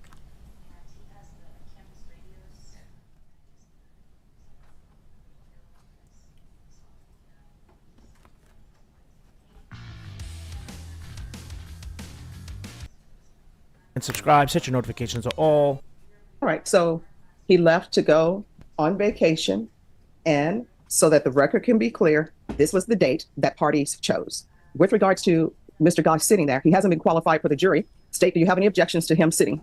Yes, Your Honor, the state objects to Mr. Goss sitting. Your Honor, may I respond to that? I am his counsel of record. I have been entered as his counsel of record, and the state's right to not have me sit there does not supersede his constitutional right to have counsel and effective assistance of counsel, including counsel of his choice. Also, are you not here in the beginning during jury selection if you are his counsel of record? Your Honor, I along with Jay Norton, Nicola Hood, Patrick Valentine, Jasmine Olguin, and Gary Hillier are all his counsels of record who have entered a notice of My question is, why were you not present during jury selection? This is the first time that you have been a part of this jury trial. So my question is, why were you not present during jury selection? Why have you not been present during the state's case in chief? Why are you just now making an appearance? Yes, Your Honor. So I had other matters that I had to attend to. This was Mr. Hillier's case along with Ms. Olguin. The state represented the court that it would be a 3 or 4 day trial. Mr. Hillier repeatedly tried to tell the court that it would not. We're going to have to come back. We've got action in here, it looks like. Oh, no, we don't. Hold on. My bad. Mr. Hillier repeatedly asked for continuances based upon this vacation. Mr. Hillier put in a vacation letter and told the court that if it went longer than last week, then it would run into his vacation. And a vacation letter does not a motion for continuance make. And this was the date that was chosen by the parties. This case had been reset before because counsel said he had a CLE to attend. So the court gave him time to attend his CLE, and this is the date that both parties chose. And he's in the middle of a trial. And then we go back to the question is, if you're going to be his attorney, why were you not here during any parts of this trial? This is the first time that you've appeared to sit.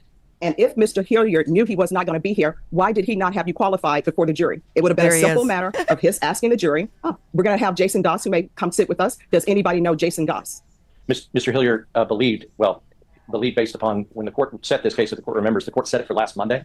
The court decided not to go to trial last Monday. Because he said that he had a CLE to attend where he was seeking to obtain his board certification. No, Your Honor, the week before. That was the week before. Last Monday was when this trial started. The court told the parties that they would start on Monday and be here Monday. The court decided not to start until Tuesday. Had the court started on Monday, Mr. Hillier would have been here today. The case would have been over on Friday. Mr. Hillier had a choice to make. He chose to go on his vacation. Your Honor, The reason that there are vacation letters is because the courts have recognized that it is not a choice when somebody has a family, when they have non-refundable tickets, when they have plans that have been made for over a year's time. In addition to, he is not in a position where he could join them late because they are on a ship in the middle of the ocean. So he is not in a position that he could leave his family. So you're telling me that cruises do not dock in different places? They perhaps dock in different places, but he could not make it. He could not make half of the vacation with his family, and was not willing to have his family go along without him. And that is why there are vacation letters. So the defense is asking for a continuance to allow Mr. Hillier back. Oh, that's going to be denied. I understand. And additionally, have you filed a motion for continuance? Defense is asking for a continuance from the court at this time based upon these circumstances. So you have not filed a motion for continuance, is that correct? We will file a motion for continuance. No, my question is, have you filed a motion for continuance? The motion for continuance was filed before and it was denied. Have you filed a motion for continuance? We're in the middle of a trial. Have you filed a motion for continuance now? We have not. We will. That will be denied. Yes, Your Honor. All right. So the issue is whether or not, State, do you object to this counsel being present? Yes, Your Honor, the state objects. And based, as I argued before, they do not have the right to have a question about whether somebody on the jury might recognize me or look at me and know who I am. That right does not supersede my client's right to counsel of his choice and to effective representation of counsel. Well, the counsel he chose was obviously Mr. Hillier, because he was here. Ms. O'Gean was here. So those are the two counsels he chose from your firm. And again, we're back to the point. Why did you not appear for any stage of this trial before now? Because the court and the state represented that the case would be done last week, and it was not. So based upon those representations made by the state 3 or 4 days, which is on video and on the record, and the court, who believed that it would be done last week, I had other settings that I had to go and appear at. And so other settings that were jury trials? Other settings that were potential jury trials that didn't turn out to be jury trials. So not jury trials? Not jury trials, Your Honor. However, in this situation, the state objecting in this situation to me sitting and assisting Ms. O'Gean is that right is so low on the totem pole compared to his right to allow me to sit here and assist Ms. O'Gean. So hypothetically, let's say somebody from the state's office were to come down to sit there and they haven't been qualified before the jury. Right. And you say, oh, that's fine. And then we discover, oh, their mom is on the jury. Right. That would be fine with you. Well, I know my mother's not on the jury. No, that's I'm giving you a hypothetical. The state does not have a constitutional right to counsel. I'm giving you a hypothetical. The state does not have a Sixth Amendment right to counsel. So let me ask you this. So let's assume your mom is on this jury. Do you think that you should still be allowed to sit? Let's assume one of your best friends is on the jury. Do you think that would be a fair trial for the state for you to sit?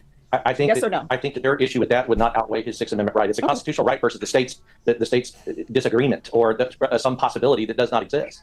So no, my mother and my best friend are not on this jury. Well, you wouldn't know that. Well, so I would definitely know if my mother was. Right. So, and she's not, because I know where she is, and she's not serving on this jury.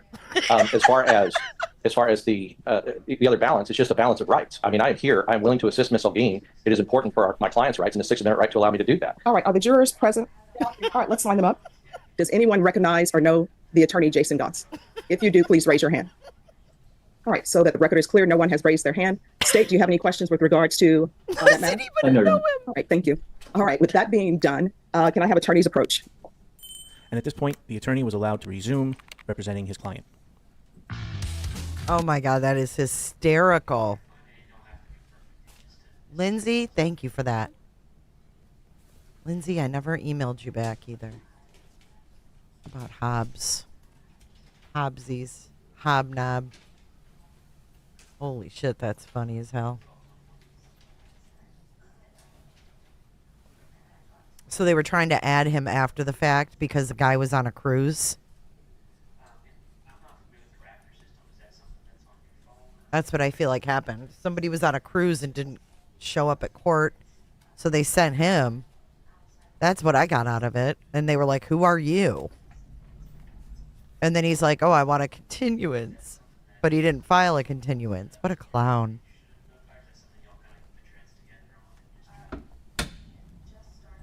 She's like, those ships don't port at places where you could call or contact someone. He's like, yeah, I mean, they port at different cities. He had excuse after excuse. What an idiot. The guy's a moron.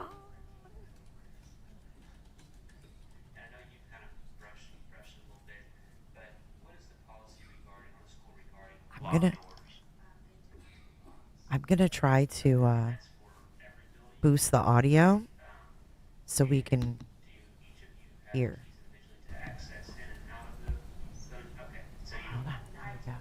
I hope no one coughs, because we'll all lose our eardrums.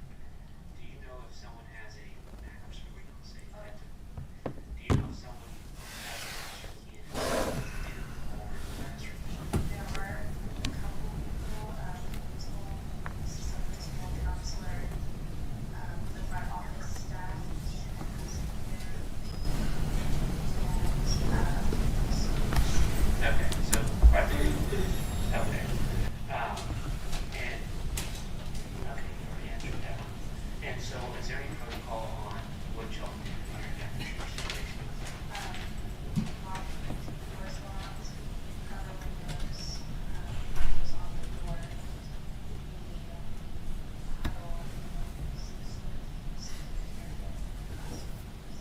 Can you guys hear her? Or him?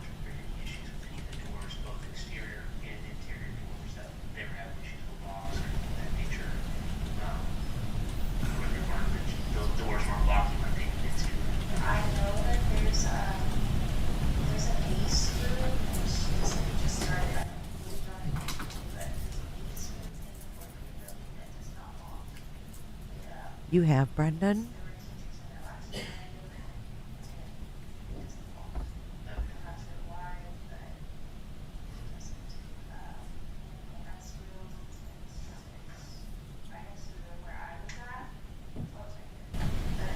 It's 131. 131.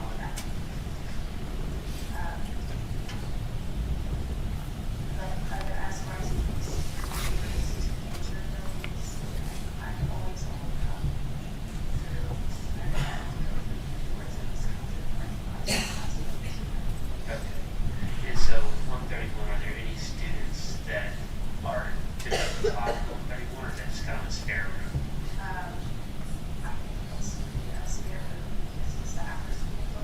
Can you guys even hear it? If not, I'm just gonna talk.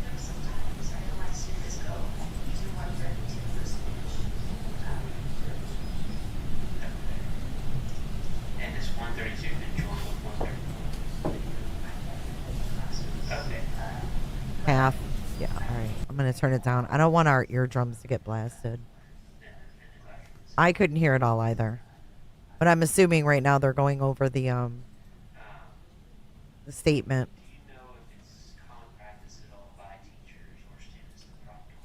It's 4:30 there.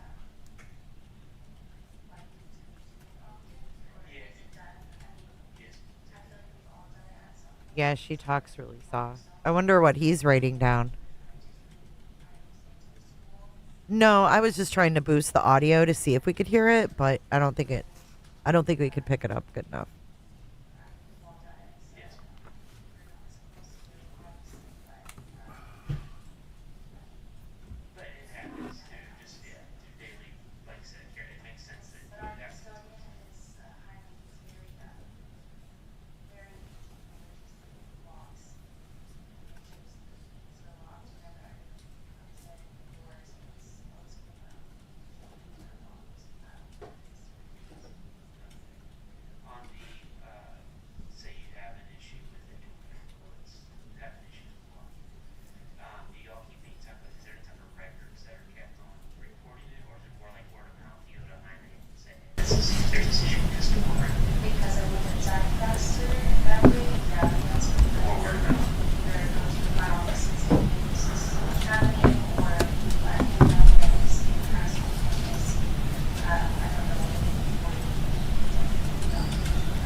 Would that come in an email directly to Heidi, or is it more of you actually approaching her and telling them what you sort of approach?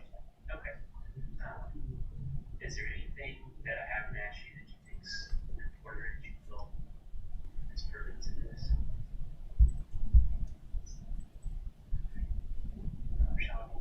I have two. So when you said that law and layer try to read it, said you only have 4 of your students. Did you have 4 students to go in there? And is it just an assumption that they just smile? Oh, I stood out and I did not go into the actual classroom until every student was inside of the classroom. Gotcha. I was standing at the door of the teacher and I took the playground and then I was with the kids. Okay. And then my second question, you said someone from Border Patrol or somebody is taking that. Did they get you to evacuate to the parking lot?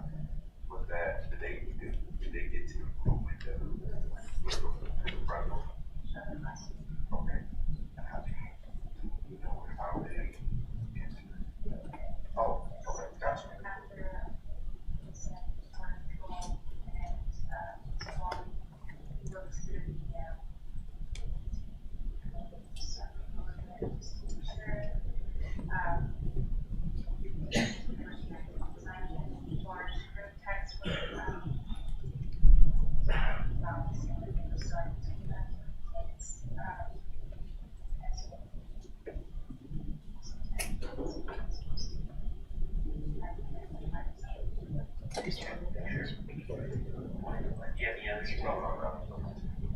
glad you brought that up. Regarding the locked doors, were you able to lock the inside and not your space, lock your outside? Okay. Is there a reason why they have it structured that way? I don't know, it's just how it is. Okay.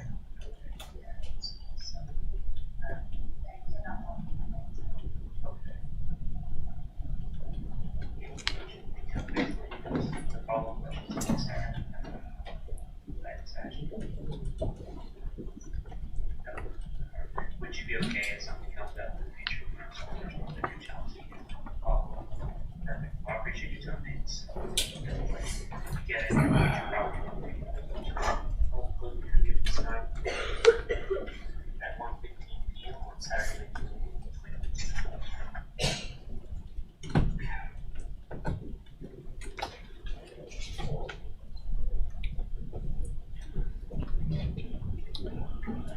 Okay, we ready to bring them in? Judge, actually, I do have just a few things I want to clarify on the record before they come in.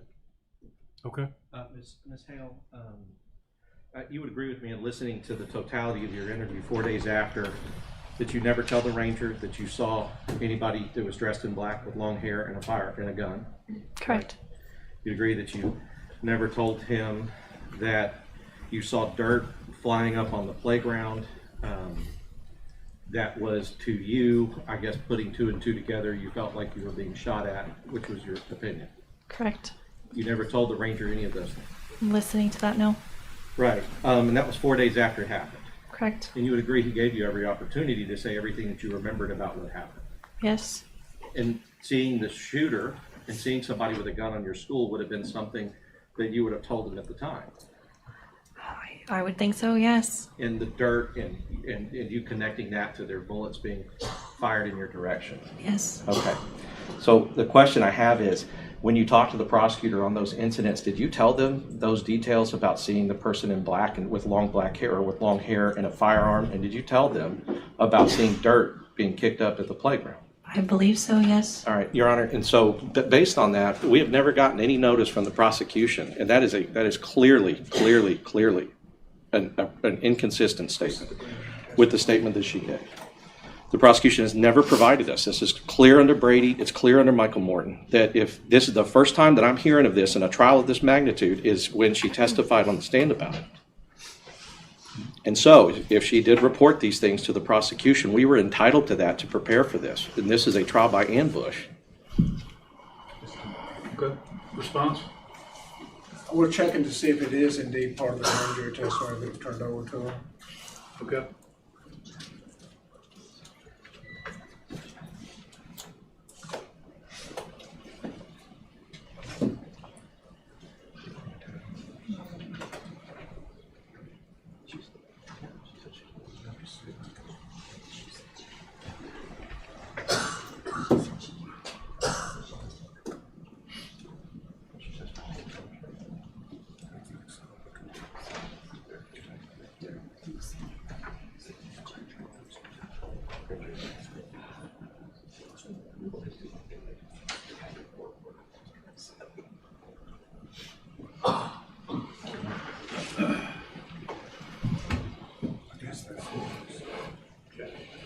Yes. It's provided in the transcript that we provided to them on what's 134. It exists. It exists.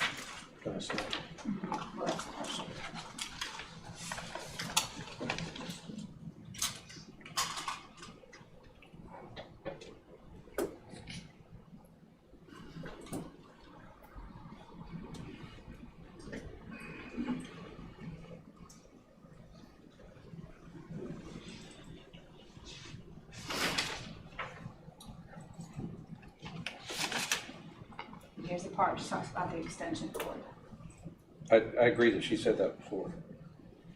I do not see in the I do see in the grand jury transcript there was talk about dirt flying up around the kids. I do not see where she described seeing a shooter, seeing a person with a gun matching the description of the shooter. Oh my God. And apparently she told the prosecution that before trial. I mean, that, Judge, that's an incredibly important detail that I'm finding out about now. in front of the jury. Uh-oh. And how's that Brady or exculpatory, Your Honor? Well, it's like insanely different. What I want to say is it is 180 degrees different than her prior testimony to the grand jury and her prior statement to the ranger. And it is of a matter of such importance because it has placed the gunman on the south side at the same place where my client was, where he responded to and where he went to.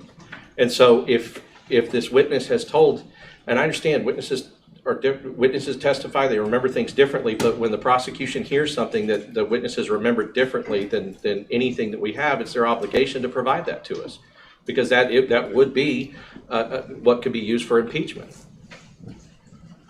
But we provided with the grand jury testimony that had about the dirt, whether or not it was a man in black, they've already stipulated that there's a man in black that was there. I agree, but not at that location at that time. And this is a man dressed all in black, not just all in black, with long hair and a firearm and a gun.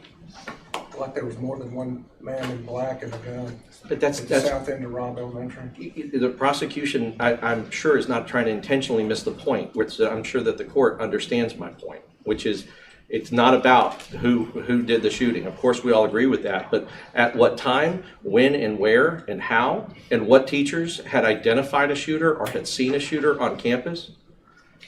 Well, the location is pretty important, Mr. Turner. Do we have anything that you show in your notes? You turn that over to them? About the man in black? No, Your Honor, I don't. Specifically the location at that particular time? Well, I guess the idea is the witness has testified that she told the state. Does the state acknowledge to the court that they were told that?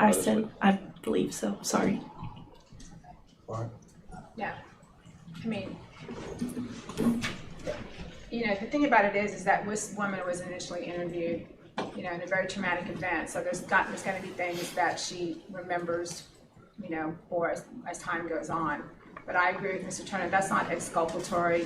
We all knew when saying to them, hey, there's a shooter, all black with a long rifle, is not information that they didn't already have throughout this case. In opening statement, they said that Melody Flores said the man that was in all black, but she got the gun wrong.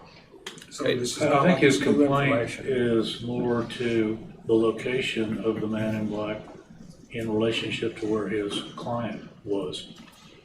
I don't think she said anything about where his client was, first of all. Second of all, I think the testimony will be that Melody Flores saw him in the same spot that this woman has said it was. There's no new testimony there. There's no new evidence. There's nothing different than what they already know.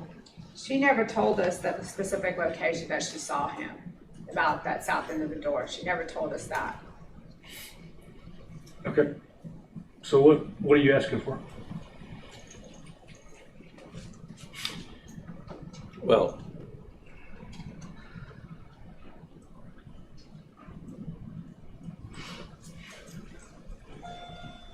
can I have a moment?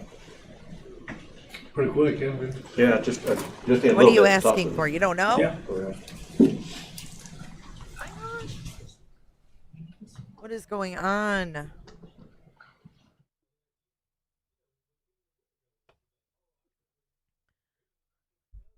What are they going to ask for?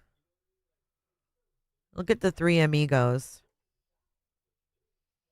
I need the do we have that?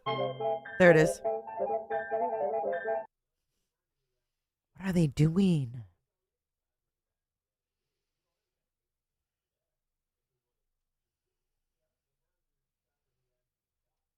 I reached out to her probably before her live even ended last night. I was like, oh my God. This is absolutely nuts.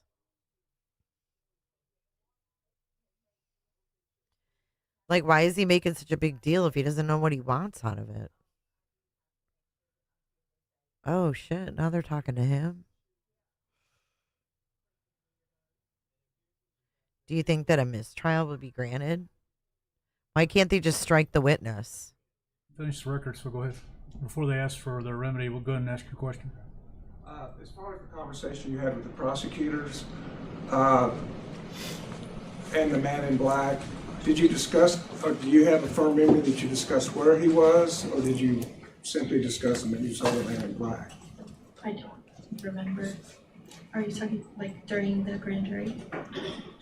During the grand jury or when? No, when you talked to the prosecutors in preparation for trial. Oh, I don't remember, no. You don't remember? If I discussed a location, no.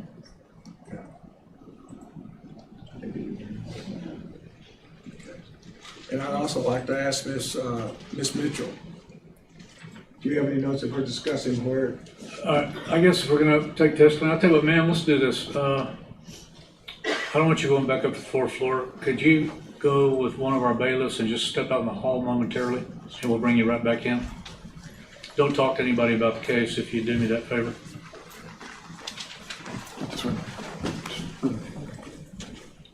At the end of the day, too. This starts again tomorrow at 9:30 Ms. Mitchell, Central. you'd raise your right hand. You solemnly swear the evidence in the testimony given the cause will be the truth, so help you God? Yes.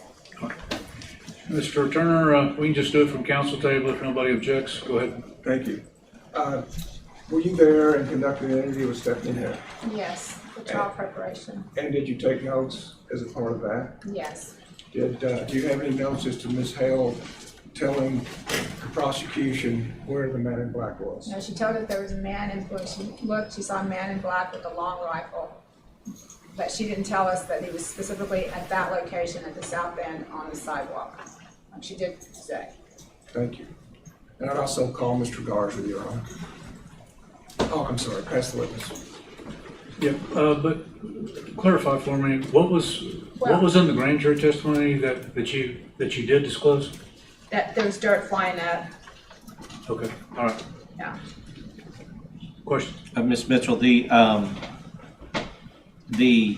notes that you're referring to, on what date was that interview done? I have to go back to my calendar. It was sometime in mid-December. Of? It was right before Christmas. Of 2025? Yes. Were you the only prosecutor present at that interview? No, it was me, Mr. Garza, and Mr. Turner. All right. And you were conducting the interview? Look at his boots. No, Mr. Turner was. And in that interview... Look at his boots, y'all. In that interview, Skin boots. The witness that we're referring to told you she saw a man dressed in black with long hair and a long rifle. Right. All right. And you noted that she had never said that before at the time that she said that. I didn't note that. Well, we're prepping her, so I can't say that I specifically noted that. but I mean, in just the preparation, you would have noted that a fact like that an additional person seeing the shooter at the time before the shooter entered the building outside, you would have noted that as a significant fact. You would agree with that? I would say that he was seen by several people. So one other witness saying they saw him, such as Ms. Flores, or, was part of that. All right, but I guess what I'm saying is that whether or not he was seen, you understand and know that not only is location important, but time is important. Where the shooter is at a certain time, you note that is an important detail. That is an important detail, but I wouldn't say that I was, at the time, had dissected the time frame with her to the point that it was so significant that it stood out to me. Well, and I guess that you'd also understand that different witnesses at different points in time, viewing a shooter in different locations, all of those things are important details as to know not just where the person was, but when in time the person was. And different witnesses will provide different times, right? You understand that as a concept. Right, I understand that. And I'm not talking down to you, I'm just trying to make sure that, I know you understand it. I just want to make sure that it's clear on the record. And so, because this focus on whether or not she talked about the location, if that's the first time that she ever said location, and it just happened to be the location in trial that is where our client was, and now she's put the shooter on the south side of the building on the sidewalk looking like he's going into the building on the south side in trial today. Are you saying she never said that to you before? In your notes. Welcome, just scrapping.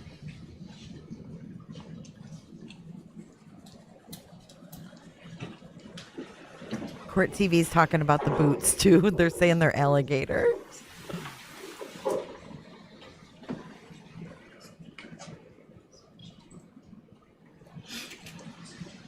Someone says, I have a pair very similar. He's not messing. Those boots were made for winning.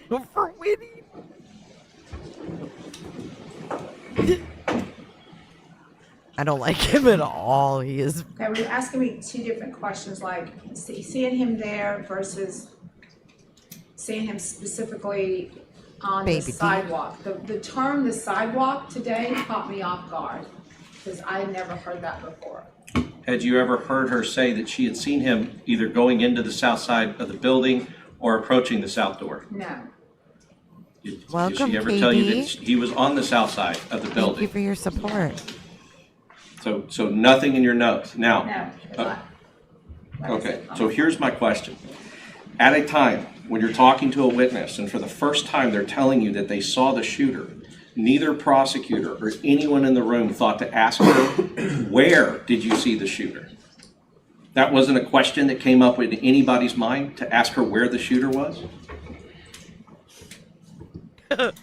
Wow. You know, you're getting very nitpicky. Let me tell you something. When we were prepping these witnesses, I was running a law office, and so I was in and out of interviews. So what is this? I can't say that she said that and I like, oh my God. You know, it wasn't that type of reaction for me. So that's the best I can say. I guess I know, but as a person present in the interview, nitpickety. I mean, this is who. What I can say is today when she said that he was on the south end, I was surprised. That's what I can say. And we were too, or that she saw him at all. But she's not in there right now. You were not surprised though when she testified that she had seen him. No, because she said that she had seen him. She said that during trial prep. And so what she had seen is a guy with long hair with a gun. And so you understand, with all the information that you provided us, and that your office provided us in discovery, you understand how we would be surprised that she testified that she saw him. Don't admit it.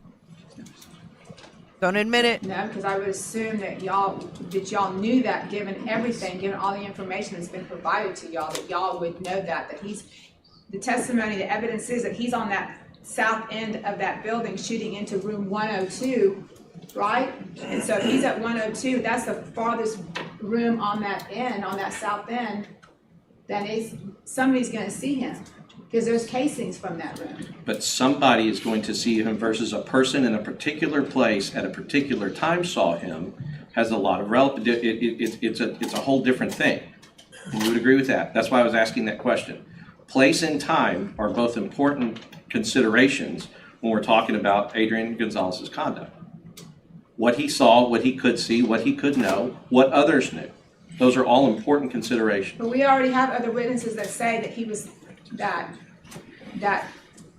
the shooter was seen at the south end of the building. Right, and we you have would, other witnesses. okay, and so I didn't think that would be a surprise to y'all. Well, let me ask you this. So you say you have other witnesses that will say that.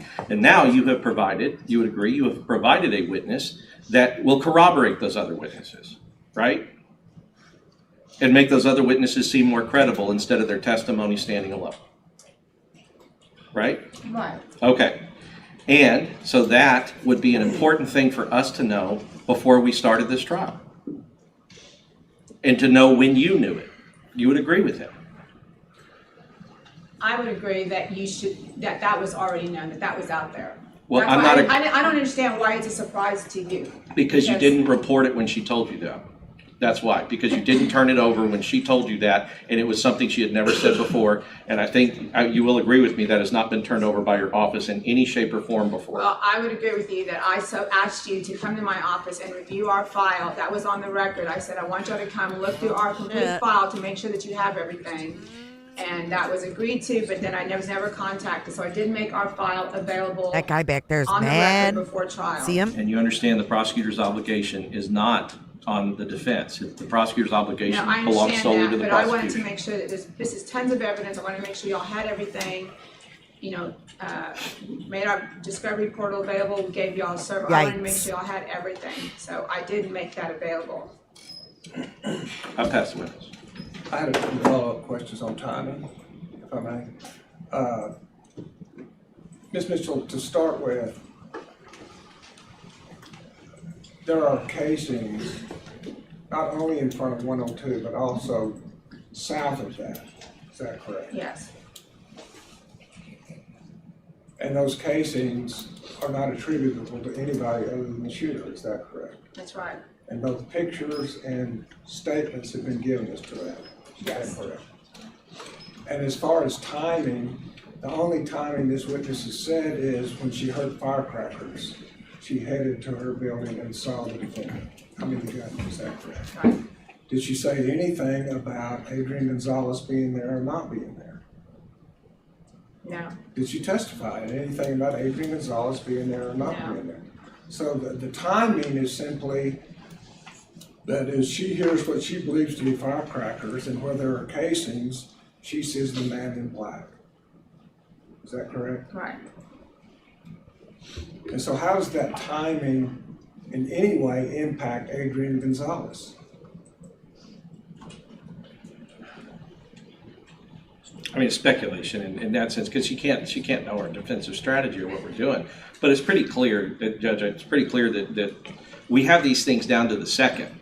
Prosecution presented the things in a big blurb. We have it to the second, and the second matters, and every second matters. And so timing is important to the defense strategy. I'll just represent to the court. I don't need Ms. Mitchell to testify about how important it is to my the strategy. timing of when every shot was fired, including the shots at the south end, Your Honor. Okay. We do have exact. Let's finish up the evidence that you want. Did you have any other questions of Ms. Mitchell? Any other questions? No, Your Honor. Okay, did you have any other follow-up cross of Ms. Mitchell on? I'd ask you to examine her records in camera or her notes in camera to find out if that's Did the you case. want to call Garza or not? Yes. Okay, let's finish the evidence. All right. You solemnly swear the evidence in the testimony given the cause will be the truth. All right, self you she's got. gonna be back on the stand, I guess. Yeah, let's do it for the witness stand. You're a little far away.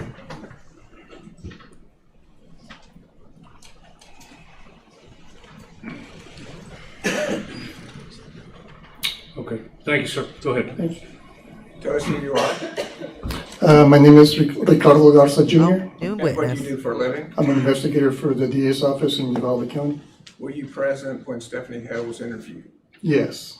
And do you recall her saying anything about where the shooter was? No. Ooh. Do you recall her saying that the shooter was in black? Yes.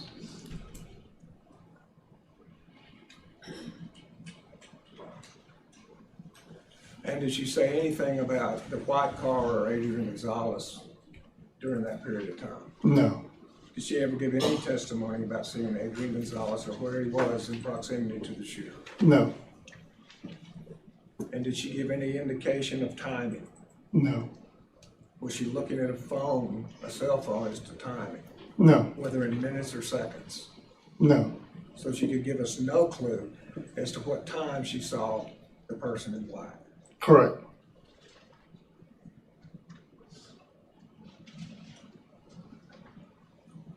I mean, it really does matter where he was. Investigator, so I guess first and foremost, you would be willing to get on the stand and testify that the witness, and she testified, had never said before that this person was on the south side. I don't recall her saying that. Well, that's different than what you testified to, which is that she did not. Well, she did not. Okay. So as far as the person that her telling you, you've looked through this file, I'm sure. Yes. Yes. And you know that it's significant when people were able to see the shooter from the time that he went in the culvert to the funeral home to walking down to the shots he was firing and who could see him and what was going on at the time. You know those are significant facts. Correct. Okay. And the shooter was apparently, I guess in this December 2025 interview that you were present for, a question was asked, or Ms. Hale told you guys in that room that for the first time that anybody knows that she saw the shooter with a black shirt, wearing black, long black hair, and a black and a long gun or a rifle. Yes? She said that. Right. And you recognize that to be the first time that she has ever said that to anybody. I don't know if that was the first time she said to anybody. Well, I guess to anybody in your investigation that would come over in discovery to us. Correct. You knew that was the first time she'd ever said it. Correct. And nobody in that room thought to say, where did you see him? That was not asked.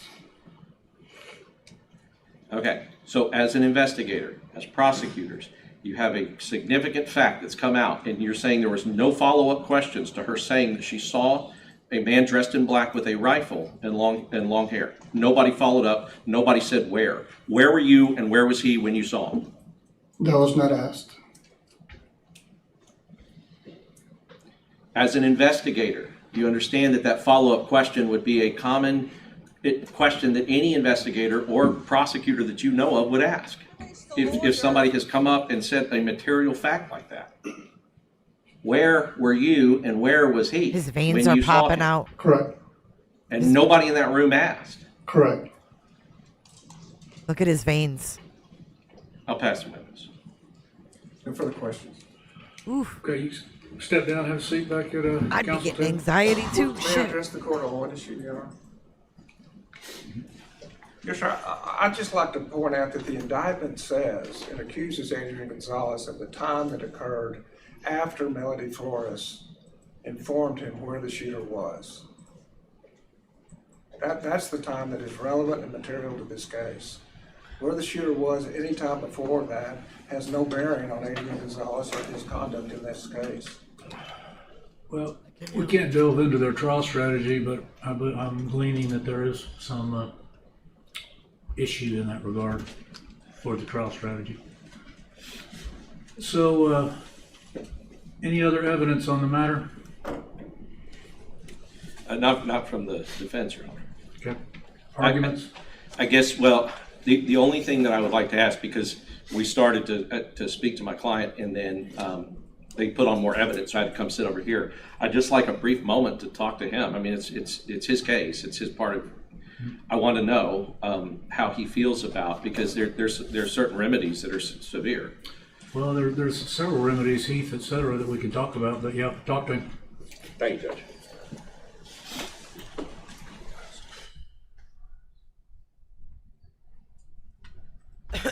Well, you heard it here, folks. They're going to discuss with their client. So God knows how long this will take. The jury's probably wondering what in the F is going on. The judge should probably have brought the jury back in, sent them home, and then let them do their shit. Because now the jury's going to be like, what's going on? In the meantime, look, I've got the judge's doppelganger here. Another 15 minutes, if you don't mind. Judge, there were some findings that were left on my desk for this case. We need them right now or for tomorrow. Go grab them. Let's fight one battle at a time. Let's fight one battle at a time. I'll bring them tomorrow. All right. You can take off if you don't want. All right, they're muting us again. But there's the judge's doppel. They should have let him go home, but they're not. So I'm gonna go grab a Popsy. Actually, I need to fill up my fridge, but it is a very weird day in a very pivotal trial, you know. I'll be back in 2 seconds.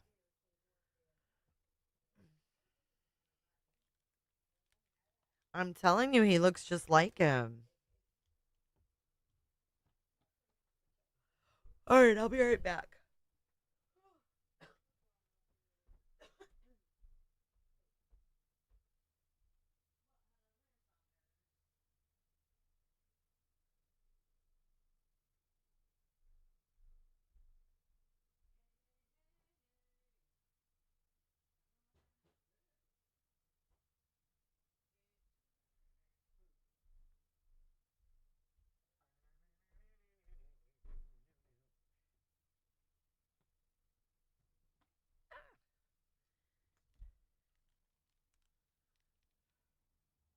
Now that there's more people here, is anybody going to take responsibility for getting me the comforter?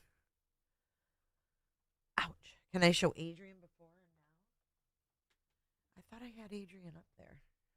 Hold on.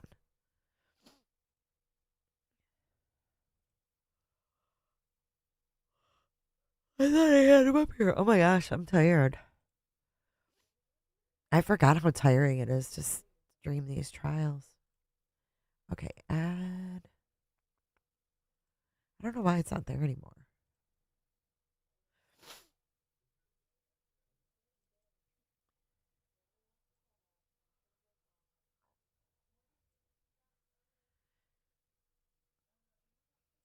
All right, there's Adrian. And then you guys seen him here.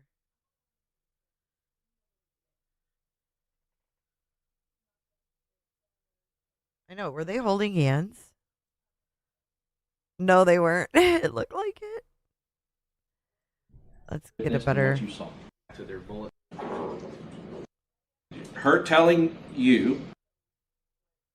You know what he reminds me? He reminds me of a Cabbage Patch. Here he is, right here. So this is how much he's changed. He looks miserable. Yes, I got a comforter. Dee dee dee dee dee dee dee dee dee dee. Who did it? Bye, Bright Penny. See you tomorrow.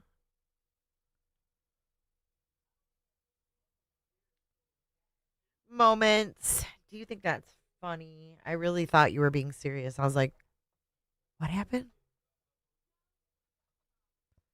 Dee dee dee dee dee. A snuggle sack comforter, no less.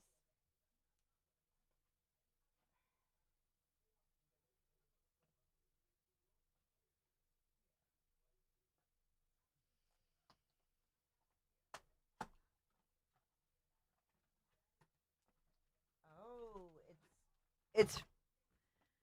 it's freeze dried. I can't get it out of the box.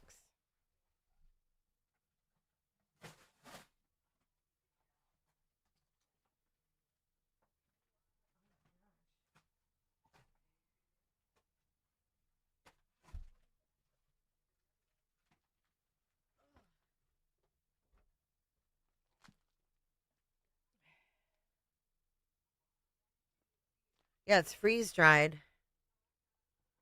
No, the call-in show is Wednesday. Today's Tuesday. Thank you so much to whoever gifted me this. Yes, credit for, because there was no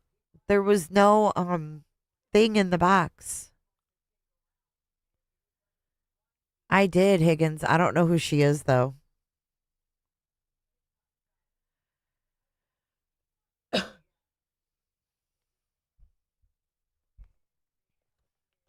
I know, and I don't want to open it in here because I kind of do because I want to feel it. I think it's like super soft. But I don't know what I do with my scissors.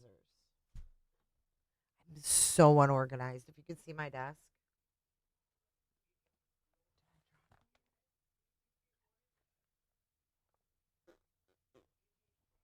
I lose things so much that my husband doesn't even help me find them because he knows I'll go, oh, here it is.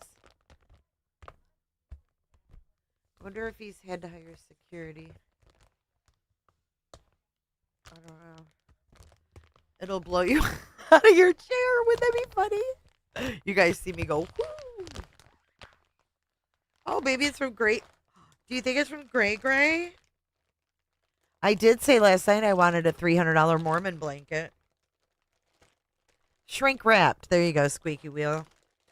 Oh, yeah. This is nice. Oh, my goodness. Okay, so it's not like your typical comforter. Oh, my God, we're paused. I don't even know what's going on in the trial. Jesus Christ. Hold on. They could be doing stuff, and we don't even know. I'm such an airhead. Shit, we're back. Okay. It's a king size, too. Look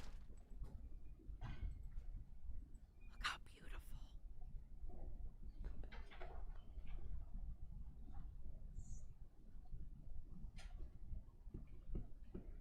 See how beautiful it is? And soft. Mr. Goss, would y'all approach the bench real quick? I'm going to do a... You're going to do a what? I bet she's going to send the jury home. Oh, I'm so excited. I want to go to bed now.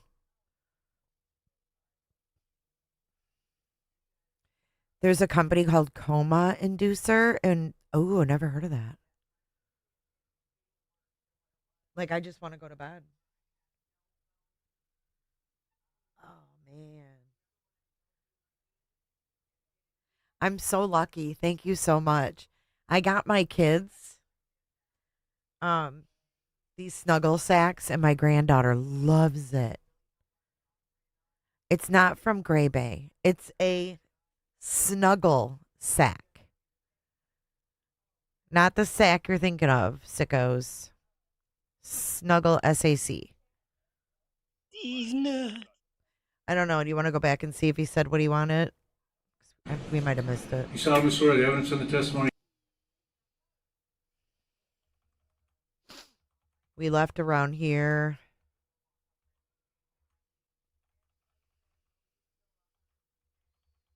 People in court TV are saying the defense are a sharp-looking group. I'm not so much impressed with the defense like they are. No, they were muted that whole time.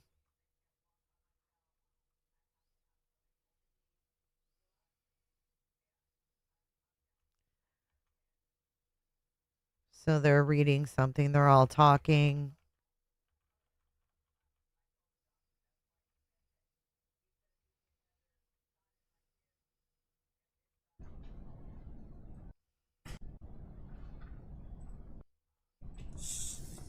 Yeah, nothing. We didn't miss shit.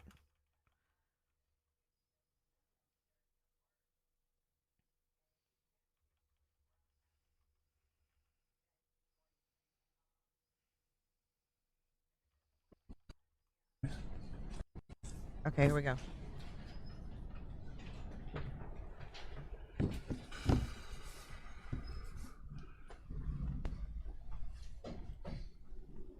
can go bring him in if you like. The jury. I wonder if they're Please. going to send him home. All rise for the jury. Come on up, ma'am. Have a seat. Witness stand.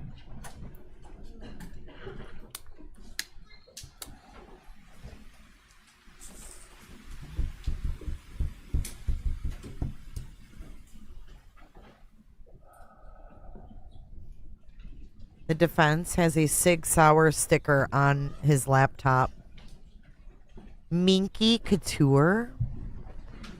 I'm going to look that up right now. Minky Couture.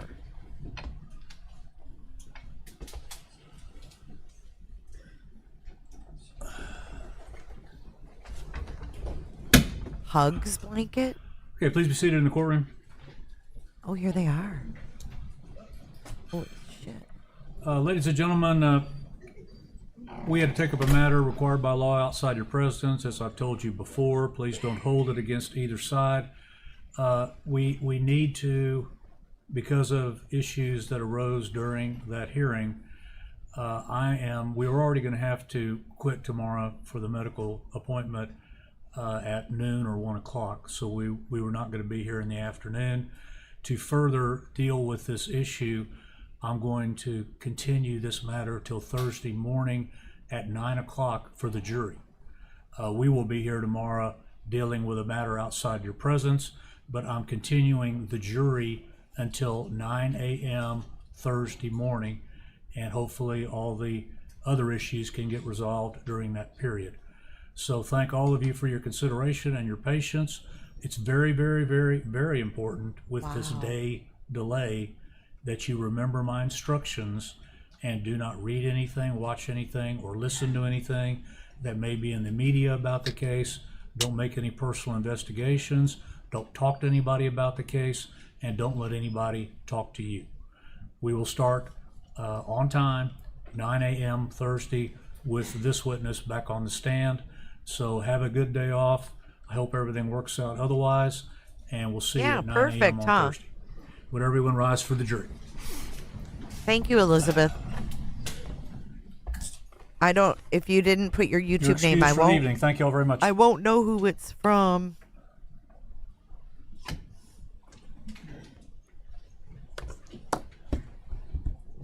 But I will check. If I don't always write back, but I do check my emails.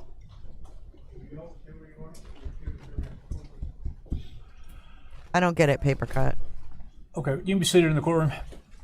Ma'am, we're doing that continuance because of some issues that arose, and what I'd like for you to do is be back on Thursday morning at 9, but this is very important. The rule has been invoked, and it is a specific rule concerning witnesses, and it means you cannot talk to anyone about the case, about your testimony you gave in here today, or anything about the case to anyone other than the lawyers. That means family members, spouses, anybody, until you're told the case is over with and you're released from the rule. All right? We'll see you back here 9 o'clock Thursday. We'll see you all 1:30 tomorrow.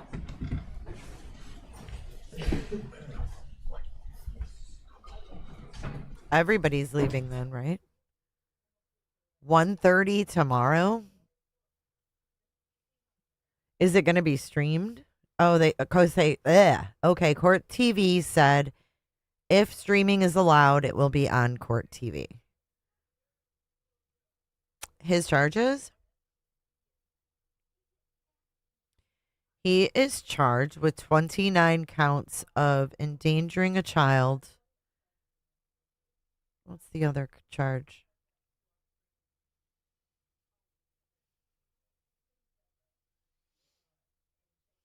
We went over all this in the beginning. 29 child endangerment charges. 19 of them for the children killed and 10 more for the children that survived. So we are not back here until 9 a.m. Tuesday.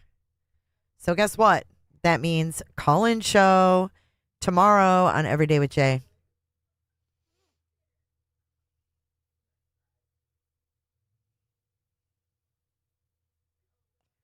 To Elizabeth, thanks. All right, y'all. I'm going to go put my new blankie on my bed, and I will see you guys tomorrow. And then we're back here Thursday.